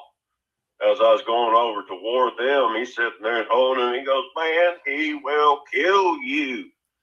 I'm like, buddy, he don't believe you. Let him loose and I'll make a firm believer of him. You sound almost like John Wayne when you said it that time. Your voice said So anyway, Jimmy and them, they wanted to cream them. They wanted to just go ahead and teach those boys a lesson. Now I went up to the one that they had backed up against the disc jockey's booth there, and I said, we can send you boys to the emergency room right now. He goes, yeah, I'm aware of that. I said, I don't want any bad blood between you and my buddies, so if we let you guys walk out of here without getting hurt, are we going to have to worry about you and your buddies again? No, if you let us walk out of here, you'll never see us again. You'll never have another problem out of us again. And Jimmy and them, they couldn't believe I did that. And I told them, I said, y'all don't want to get tied up in this fight. I said, because they'll keep coming after you till they do get you. So who was that started like going after you in a way, and really you had told them something about them really being pedophiles, so that you're not the pedophile, but they are, the other people? Oh, yeah, that was back in 99 or 2000. I was down on Buford Highway. You got to remember, Access Graphics. What job had you had, right? Located just there at Interstate 285 and Buford Highway there in Goreville. So I was actually stopping to get a funnel. I had a rent center. I had to go do some work that day. So I had to stop and go in and get a funnel from Cleaning Solutions. And I just parked my vehicle, walked over to the walked over to the sidewalk. I think there was a bar right there at the end of the building when I walked over. And this guy comes walking up to me from the front, another one walking up from behind me. And I just stopped and I looked at both. Something just told me they were about to confront me physically. And they're like, you Charles Rogers? And yeah, where you going with us? I was like, really? Or what? You going to whoop my ass? That's one thing I can't stand worse than a cold-blooded murder is a doggone pedophile. Which one of you boys want it first? We ain't no pedophiles. Oh, really? Well, what are you doing confronting me if you're not a doggone pedophile? Well, we were sitting over here by that little JonBenet girl's dad and his buddy Monty. I said, well, I know they're pedophiles. Where are they at? Oh, they're parked over there in the gray Buick station wagon, and Monty's parked next to him in his black Volvo. I said, hell, let's go get them, boys. These guys are supposed to be snatching me. Right. John looks out and sees them coming behind me with the other guys behind them. It's like we're all coming toward him. He cranks up. He was parked facing out. Monty was pulled and facing behind him. And so they both pulled out and took off. Monty goes south on Buford Highway. John made a left and was coming up Buford Highway, going north, and hollered out, I'm going to go ahead and say, excuse my explicities, ladies and gentlemen, I'm going to get you one of these days, you son of a bitch. Oh, boy. Which one said that? So I had to sit there and explain to these two guys, how they could avoid getting found. I just pretty much told them, you just go find you a little small town, get you a job, pays cash under the table. Don't get any utilities or anything, cable or anything in your name, and just work your job, stay low. If you have to walk everywhere to not get stopped, to where your name gets run through. Do that for around 3 or 4 years, and they will give up. If you don't say anything, you don't know anything, they're going to give up and come and look for you. You know, because all you did is back out of abducting somebody. I said they'll probably forget your name in 5 years. Yeah, because they got too many that abducts, you know. Yeah, but they, you know, they just, I kind of felt sorry for them because, you know, what they were being told, this is one of the lies that Roger Nance and my brother Fred, and of course that bunch over Cotton County, would tell people, you know, I supposedly stole $3,500 worth of stuff from some guy, turned around and got a bus about the police for marijuana. Selling marijuana. That's what they had told the guys that they had put to watch me at Piedmont Hospital after I escaped Fred's automobile on July the 7th of 2001. After I got Craig Manier, Roger Nance, to admit that they were the two that killed John Benet Ramsey. So they did admit it to you? They did admit it.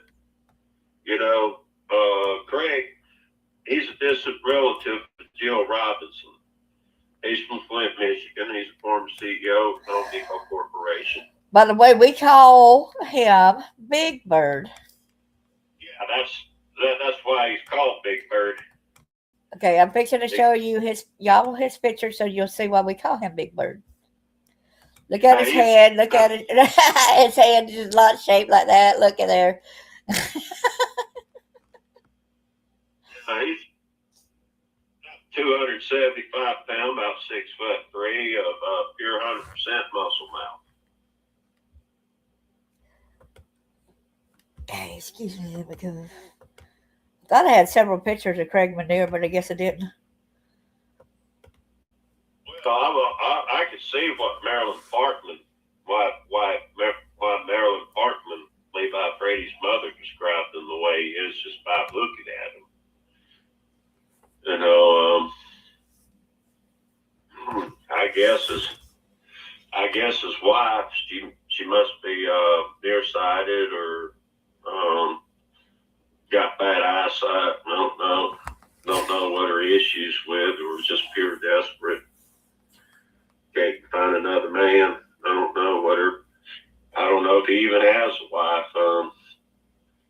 Could be one of those transgender women or something like that. But the thing about it is, you got to realize, like you said, a lot of the serial killers can be some of the sweetest people in the world. Well, yeah, and you know, I definitely think he's got sugar in the blood, like the rest of them. You know, what they do to these little boys is terrible. What they do, what they do to children is terrible, but especially little boys. And Craig, he was involved. Well, according to him, he's the one who had control of the throat, choking John Benet, and he let it too loose, and she screamed out and started screaming in pain, and Roger hit her in the head with a sheetrock hammer twice to shut her up. But the two of the guys that they had watched me at Piedmont Hospital after the next day, and after escaped Fred's automobile, which of course I got Big Bird to admit that he was involved in the abduction of Levi Frady. That's how I got his admissions out of John Benet, was letting him know I knew he was involved in the abduction of Levi. And I didn't. I was suspicious to see if he was the right guy. And he did. He turned around and admitted that he helped in the abduction of Levi. But I believe him when he says that he's a distant relative of Jill Robinson. But I know that he did not pick the date to murder John Benet, because John told Beth that night when he was going to have John Benet murdered. Right. But And no matter what Epstein said about him not being there, he actually was.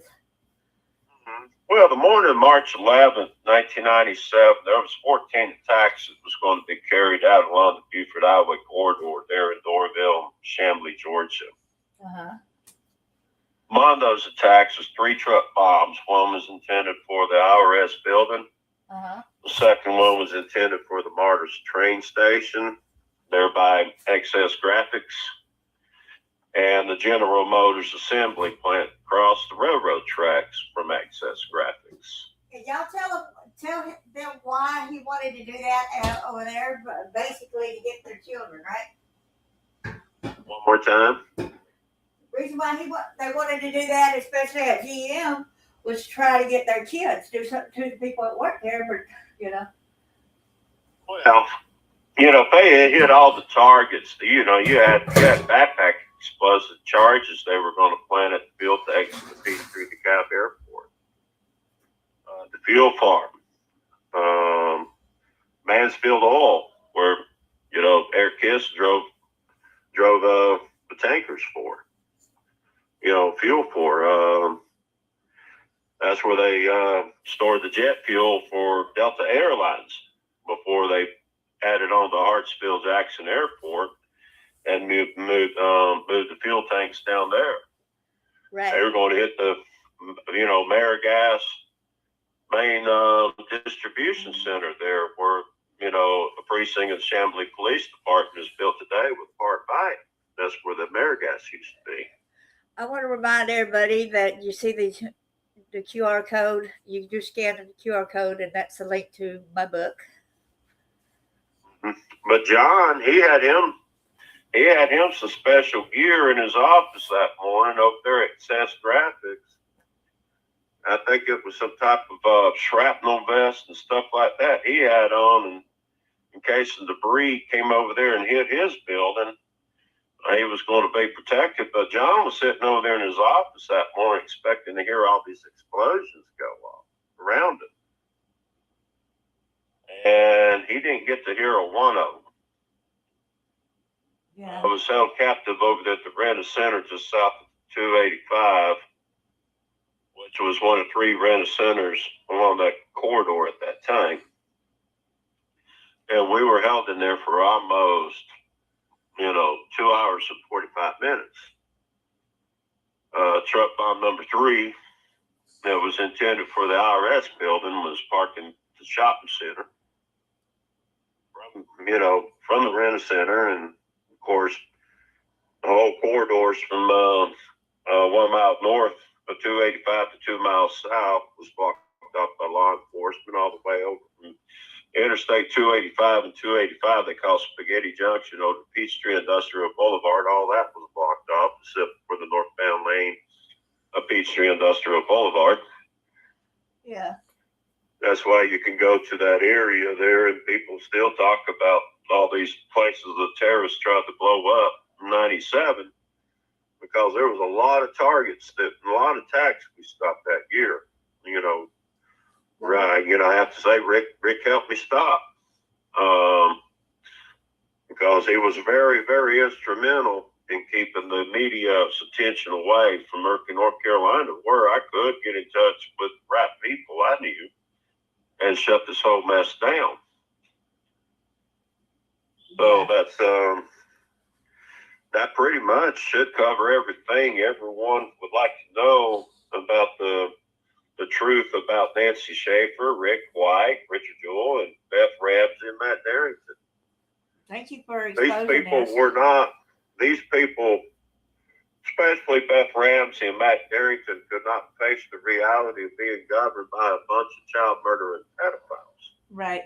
And they were willing to risk their lives, not just for John Bonet, but all these other children, because they did not want anyone else have to wake up one morning with a grim reality of exactly what kind of people we have governing over us. And you see that John Andrew is following in his daddy's footsteps too, just like John Ramsey following in his daddy's footsteps. Well, The funny thing, two of those guys that was working at the hospital, they put over there the next morning after I escaped Fred's automobile. They was working at this convenience store there at the corner of Buford Highway and Chamblee Dunwoody Road, and they're remodeling this retail spot in that convenience store. And a backpack of explosives was set out there by the dumpster. And if it had detonated, it would have killed them and their entire crew. So they hired two of those guys to watch me at Piedmont Hospital to monitor my activities on July the 8th of 2001. So all I did was wait for them to come in the lobby. I knew they were going to have to come in and use the restroom anyway, sooner or later. And I went out there and I confronted them. They had been told that I stole $3,500 worth of stuff from some lame brain and got him busted for selling marijuana by the police. And then they were wanting to follow me back, that maybe I would lead them back to where all the stolen goods were at, where they could retrieve the stolen goods and go sell it and possibly bond their buddy out of jail. And, but it was funny. They were over there talking. There was these two older ladies in the lobby area. They're out there talking. Payphone sitting outside. I didn't have my cell phone because I ditched it in Fred's automobile before it escaped from the back seat. So I had no way to call. So I went over there, sat from those two ladies, and asked them if things got a little crazy over there, if they'd step outside and hit 911 on the payphone. And they said they would. One of them, he was dressed up like a cowboy, you know, remember correctly, a black Western hat, you know, not brown Western hat, brown corduroy jacket, blue jeans, you know, button up shirt there. And when I went walking up to them, and I was like, well, howdy, fellas, how's it going? And they were like, well, you sure do have a lot of balls coming up here to confront us. I said, well, I've worked in Electrolux. Electrolux salesman got balls of steel. Cowboy, he was putting his hand in toward his shoulder holster, and I looked at him. I kind of pulled some of the scenes from some of the slogans from, you know, Tombstone on him. I said, better back the hand up from that smoke wagon before I drop you. And he looked at me real funny. I said, you don't think I'll drop him? Reach for that doggone smoke wagon. I'll drop you in New York second. And they go, yeah. Up to you, you sure do. You sure do talk tough. I was like, yeah, I'm really badass when it comes to fighting pedophiles. You call us. I said, I didn't start it. What are you going to do about it? Whoop my ass? We ain't no pedophiles. I said, well, if you're not pedophiles, what are you doing here? What are you doing here watching me for? One goes, oh, you're calling your brother Fred a pedophile and Roger Nance a pedophile? I said, I'm not only calling them pedophiles, I'm calling them child rape and murder and domestic terrorists. And he looked at me real funny, terrorists. I'm like, yeah. You don't remember the attacks they tried to do over there in Doraville back in 97? Yeah, we were over there working in the convenience store, and a backpack of explosives was set over there, could have killed us. That's why at least you know who you're working for. What'd they say to that? Well, they were on my side. Cowboy, he wanted to go talk to Manier because I sat there and told him that Manier, you know, they admitted to murdering Levi Freddy and John Bonet. And Cowboy said he was going to go talk with Craig Manier. I said, well, do me a favor while you're at it. He goes, what's that? So you tell that Craig guy that I'm over here talking all kinds of nasty stuff about his parents, calling his mother a prostitute, his dad a homosexual gigolo, and they got doped up one night and had sex, and he was an accident. And tell him he don't have the guts to come over here and fight me one-on-one. And he laughed. He goes, you want me to tell Craig Manier to come over here and fight you? I'm like, yeah. They thought that was funny. It's like, well, I'll go tell him. And the other two was like, you seriously think you're going to fight Craig Manier? I said, he comes over here, I'll stomp his ass all over the front of this doggone building. You don't believe me? Wait till he gets here. They didn't know about the guys that I had already sent to the ICUs up in Murphy and Cleveland, Georgia. They didn't know about that. They didn't know about them hiring that big wrestler to come over there to Murphy and put on this big show. They didn't know that. Yeah, and he expected you to run. I mean, I'm soaking wet. I was, what, 170 pounds soaking wet, 5'11" versus 275 pounds solid muscle bodybuilder Craig Manier, 6'3", 6'4". Well, that wrestler I sent running up there in Murphy was bigger than him. Yeah, he was scared. He just tried to intimidate you, and then when you didn't run, he ran. Oh yeah, he did. It was funny. That's why we call him Big Bird. So that was him at the time? Huh? So that was Craig Manier at the time? The one that showed up over there and the fight me and put on the big show. And when I started running, charging the ward and took off running. That's where they earned the nickname Big Bird. Oh, all the elite in Atlanta would not let him live that up for a while, but people would tell him, well, you really can't blame him. He had good reason. Rogers would have killed him.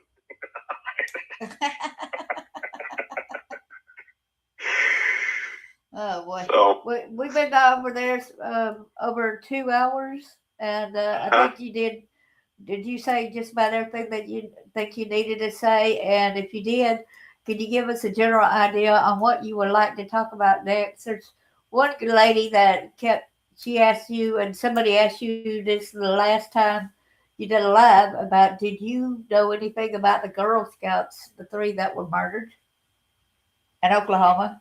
I heard out of McRae up there that they were involved in that, Doug McRae.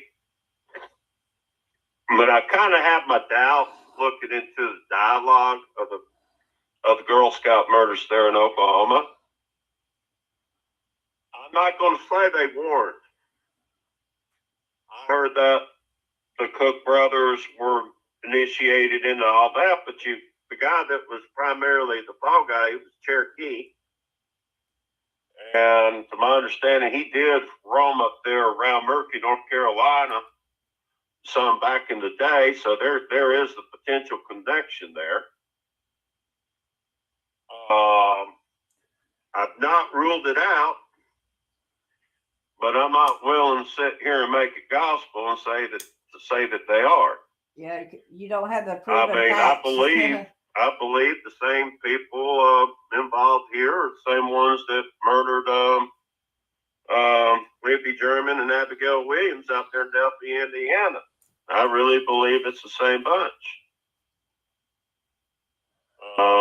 The footprint is quite similar. Those little girls, they were murdered near a river, near a body of water that could wash away the evidence. There was an old closed down building of Child Protective Services people believe was used.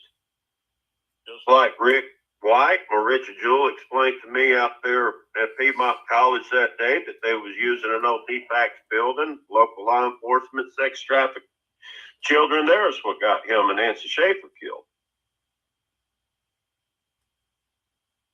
So I believe they're just as responsible for the Delphi murders as they are the others, but I'm not ready to rule out the Girl Scout murders. I've never been ready to rule it out, but I really don't have much of anything except for one admission, and that is Doug McRae. And sometimes they'll say that they did something just to try to stir you up.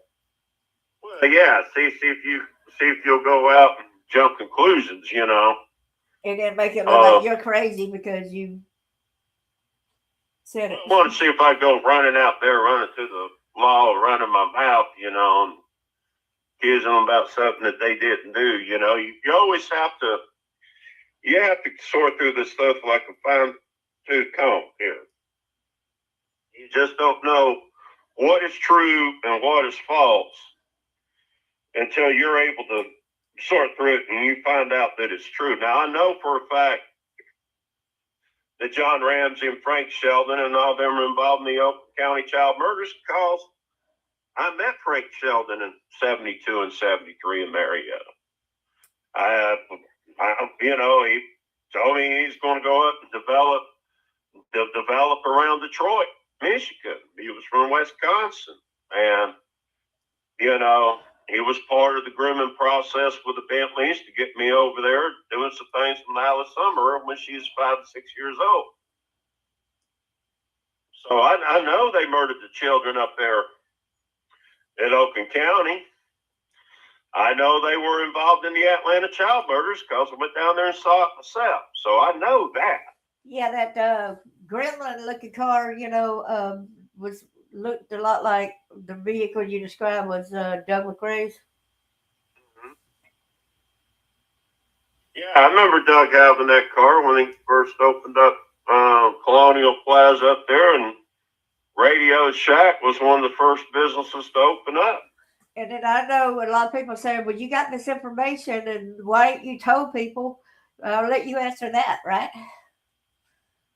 Well, there's nobody else in charge of the Oklahoma City and Centennial Park bombing case but me. Even the FBI doesn't have that case anymore. I have it. Okay, what I'm saying So is, the only people that I answer to is the General Assembly of the state of North Carolina and Congress. okay, what I'm talking about is like since they kind of finding you like the John, that Jill Robinson murder and all this other kind of stuff, I thought you went ahead and you did tell these people and they're not doing anything about it. Well, of course not. It's not their case. The cases in these child murders is nothing in comparison to the charges that they're facing in the state of North Carolina. And we will get finished in North Carolina what Uncle Sam is supposed to do to them. There's probably not a one.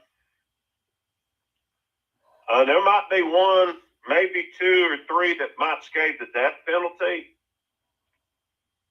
and may get off with life without possibility of parole. But from the crimes against humanity that these people are guilty of, conspiracy to overthrow the government of the United States, a plot to murder an elected governor of the state. These are death penalties. That was 167 people out there that was killed in the bombing of the Alfred B. Murray Federal Building. And if they had not had a 263-pound hydrogen bomb, all this would have gone down in 98. If it did not involve the Mossad, these oligarchs, and everybody tied to, as I say, the last 5 presidents and Jeff Epstein would be one thing. But we are talking about the very people who runs the financial system in this country. The very people who makes our weapons and our arms for our military and for Israel. You're talking people that is in the same pedophile network as Benjamin Netanyahu and Jeff Epstein themselves. They have other world leaders that are involved in their network in other countries. The United States is not the only one. We know if you ever want to evade criminal prosecution for child molestation, child rape, murder, or any of that, just go to Israel and declare yourself an Israeli citizen, and they will not extradite extradite you back to your country. You got other people that keeps telling you, everybody's been saying Happy Easter to all of us. So, I hope you tell everybody Happy Easter. Well, happy Easter, everyone. I'm going to take a look here at some of these.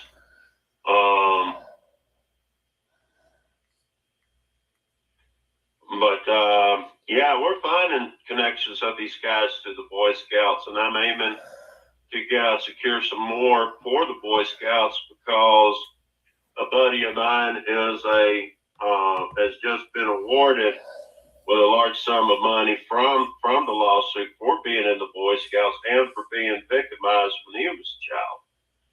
So we aim to see about getting the Boy Scouts more money out of this recent settlement. They're supposed to be distributing the checks now that the certain other plaintiffs decided not to press forward and try to get more money. But Frank Sheldon, he was tied to the Boy Scouts. Believe that by the time it's all over, we're going to find quite a few more of them, like Doug McGray and some of the Styles and up there in Murphy, tied to the Boy Scouts, and we should be able to get the Boy Scouts more money if they've run out if the church and the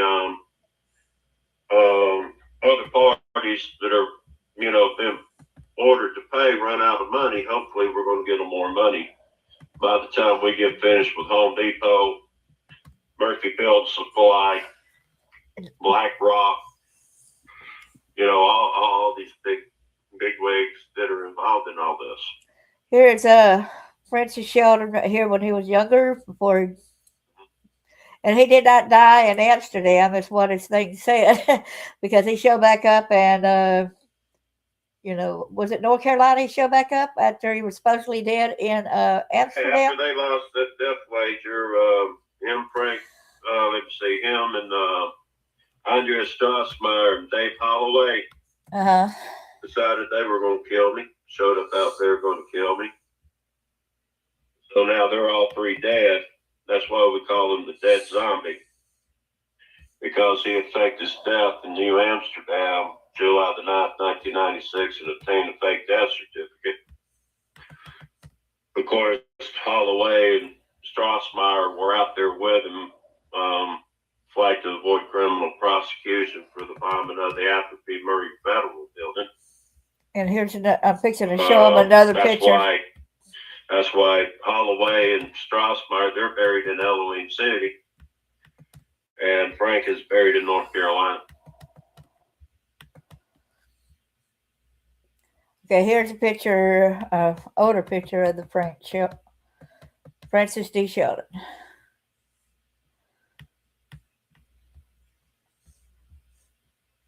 He is the one that did North Fox Island, people.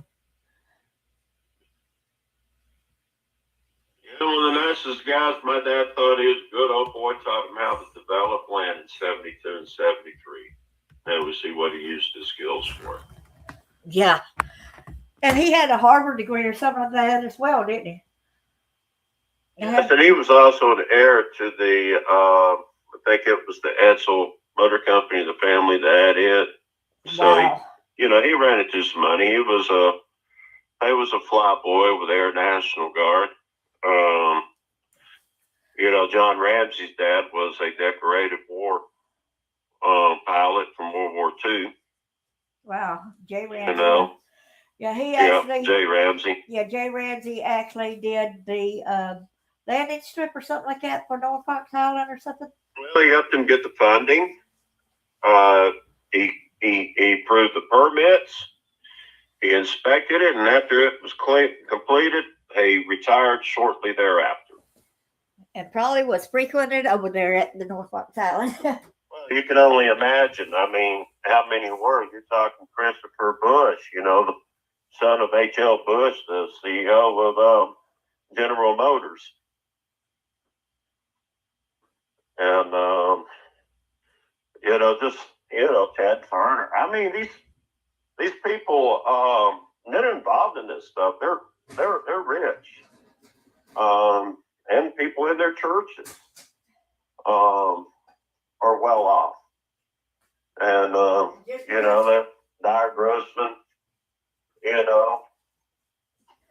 was his alias, came out and since they had the 501c status and all that for the Brother Paul's summer camp for youth, and which was their product,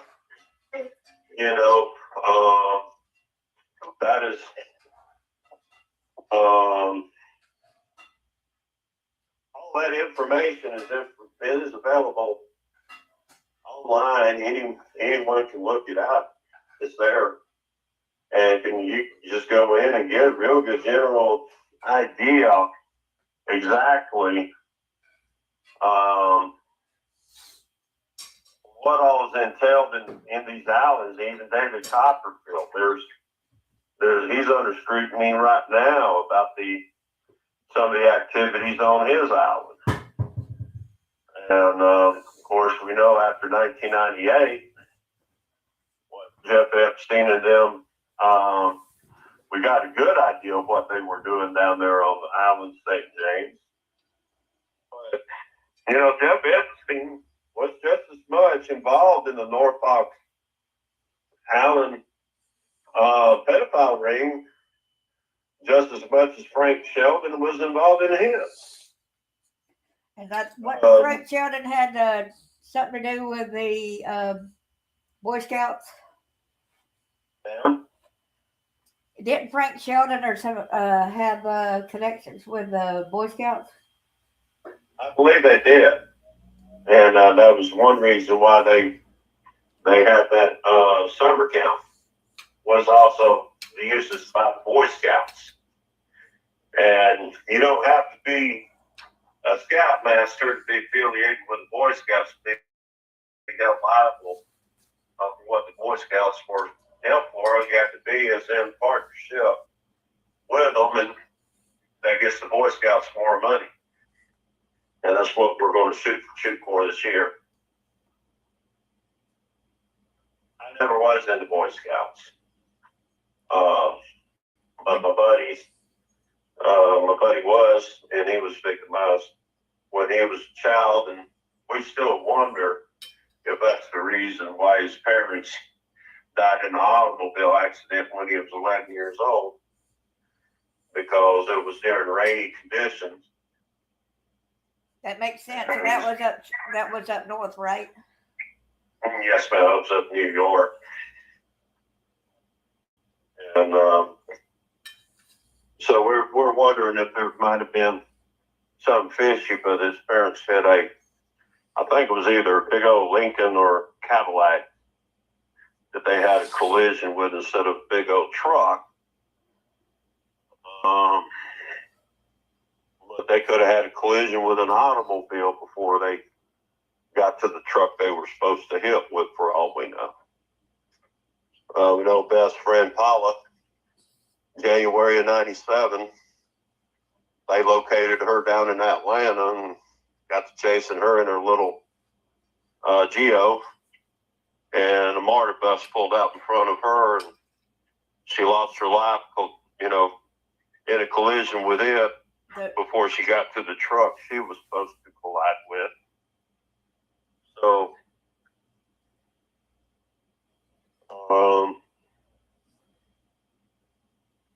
I used to practice stunt driving when I turned 18, pulling the Jim Rockford stunt on the Rockford Files, spinning that automobile back and whipping the front around, putting it in drive and going on, and it saved my life. Even though some of them knew how to do it themselves, it still didn't stop me from playing chicken with them. One time I was chased, and I'm glad that I survived it, because the fact is I had never turned a curve so fast, to go down another road right quick to avoid. and I was up on 2 wheels. Yeah. And that scared the heck out of me. Yeah. I'm just, thank you, Lord, for me not flipping and everything else. I guess I did something right to get it to go back, and didn't flip it. So, oh man. Well, I always tell people if you feel like somebody's chasing you, best thing to do is to pull into a crowded area. I lived in the country, so there wasn't many crowded areas where I lived. Yeah, but if you can't pull into a crowded area, follow Jim Brockford a couple times to play chicken with these people. It is better to collide with another automobile, or if you're in a pickup truck with a pickup truck, than it is to collide with a big old former UPS truck, bakery truck, or one of these big delivery trucks. I'm just glad he So didn't try that's to one of turn. their most favorite. That's one of their most favorite tactics to get rid of somebody. That's how they try to get rid of me down in lower Alabama from 94 to 96. And, I was just I have really good driving skills. I learned how to drive in the North Georgia mountains and in the city. So I know how to take curves, higher speeds than most people are used to taking curves. I've learned how to drive on Highway 180 in Georgia, one of the most deadliest roads in the state of Georgia. This Highway 180, such as Georgia over toward Blairsville, Georgia. Logan State Park in that area. Welcome back, Carlene. Uh-huh. I told Carlene, welcome back. She said she's back. But I'm going to have to sum it up here. Appreciate you having me on your show. And I hope this answers a lot of people's questions. And I hope everybody starts spreading word around. The more people finds out about this, sooner we can get this conference going up in North Carolina, which is the final stage of this mission. Because I want to show that these guys don't have the guts up there in Murphy to turn themselves in and admit to their crimes. I don't think they're going to do it. A lot of people don't think they're going to do it. But I don't think there's a manly bone in their body. One.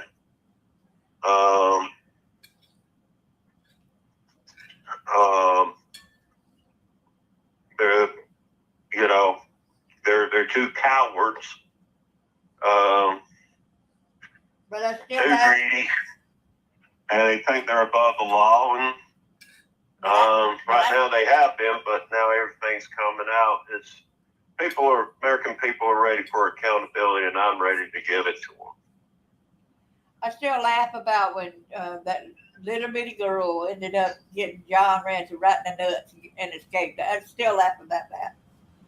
But yeah, and every time I ever seen him, I always said, "What's the guy that got his ass whooped by the 11-year-old blonde?" And he gets mad. But he's the one that told. He's the one who told the story. Yeah, he was bragging about it, Well, no, he wasn't bragging about that. It's just Fred and Roger wanted to know if anything had come of the case yet. And he said he had his friends up in Washington looking into it and thinking nothing would come of it. So they asked him what happened again, and he sat there and he explained it. And he wasn't proud at all that she got away. It was kind of embarrassing. The bad thing I is know that I would have girl been embarrassed if I tried to do something like to an 11-year-old girl and she whooped my doggone butt. I'd be embarrassed to tell the story too. And what year was that about when that happened? Oh, this was right after I met him. 1983 over there by Leighton Graphics. Oh, okay. There in Marietta. He told the story about the children he murdered, Jill Robinson and all that. Fred and Roger and them were laughing, and then when he turned around and you know, told them what happened there, that's when I pretty much told them, shoot, I'm not even 18 years old. That means I could whoop your ass from here to Tip-Top Poultry with one hand tied behind my back. And he said the only reason why she got good ground is because he didn't remove her tennis shoes. Tennis shoes. Yeah, she was able to gain footing in the floorboard. That was see, John always liked station wagons. That one, he said, was a Mercedes station wagon. The one I met him, he was driving was a Volvo, little gray Volvo station wagon.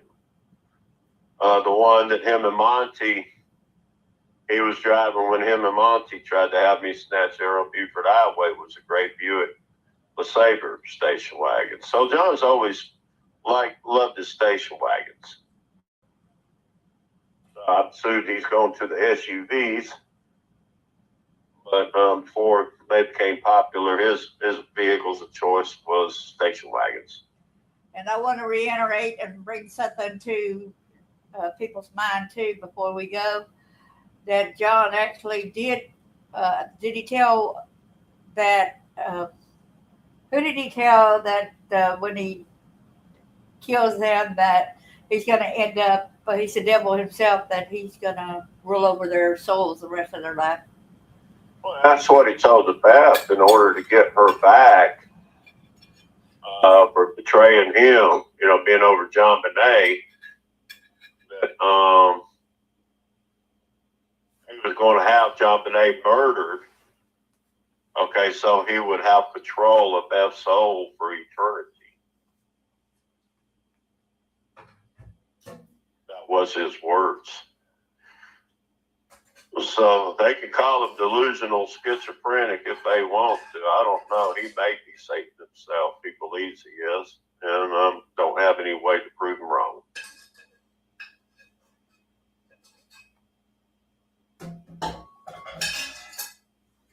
Satan and his minions over there, huh? Mm-hmm. But again, thank you everybody for listening, and thank you all for your support, and thank you for supporting Miss Clark in her channel and her mission. And she is one of quite a few ladies that I have spoken to that is a survivor of this particular network. She's not the only victim that has been put through the MK Ultra system, and I'm confident there's going to be more victims besides with just her situation and Jeff Epstein that are going to be coming forward. There's more victims than what even the Department of Justice realized. There are way more victims than what a lot of people anticipate. Can you imagine? And I really feel a lot for the male population. It's just because of the fact that they say you got to quit acting like a girl if you cry, right? Guys should be quiet. Guys should do this, be a man up, Get real. This is a young boy. Even if they're men when they get attacked, it don't matter. Attack is attack. I don't care what age. I don't care what gender you are. It is wrong to rape and violate somebody, okay? I don't care whether you're male or female. A kid does not deserve it either. If you're sick and twisted and you enjoy doing this to a child, how could you even think of them in a sexual way anyway, right? This is so perverted. Well, it's just it's so ungodly. It's pure evil. Exactly. And like I said, when my stepmom had the cult meetings in her backyard, some of them was probably there. Mm-hmm. Because the kids be in the cages in the backyard. Yeah. Well, I want to thank you for coming in, and happy Easter, everyone, and make sure you do some important things for yourself. If this really disturbed y'all tonight, sit apart sometime. Maybe don't watch no TV or something. Just kind of meditate, do something fun, get your mind on something fun, do something you haven't done in a long time. Treat yourself. You deserve it. Just remember, thank you so much, and you matter. Thank you for sharing, and everybody have a good evening. And I hope to see you back up here again soon, Charles. And you got any idea on what you would like to discuss your next time? No, I think we've about covered it all. Yeah, but there's some more that still coming out, so who knows, right? Yeah, there's no telling what something else pops up. I don't want to say too much. This case out there in the Texas killing fields, I recognize that guy. Uh-huh. Actually, both of them. And he does look like one of the drivers down there in Lower Alabama in the 90s that was helping chase me around. So we'll leave that at and see if anything else transpires out of that before I go out here and trying to jump the gun on that. I don't like to go out here and conclude anything unless I got at least one person to back me up. Exactly. And I'm saying now y'all know a little bit more about John Andrew. And please, y'all leave Burke alone. Please, for the love of God, please.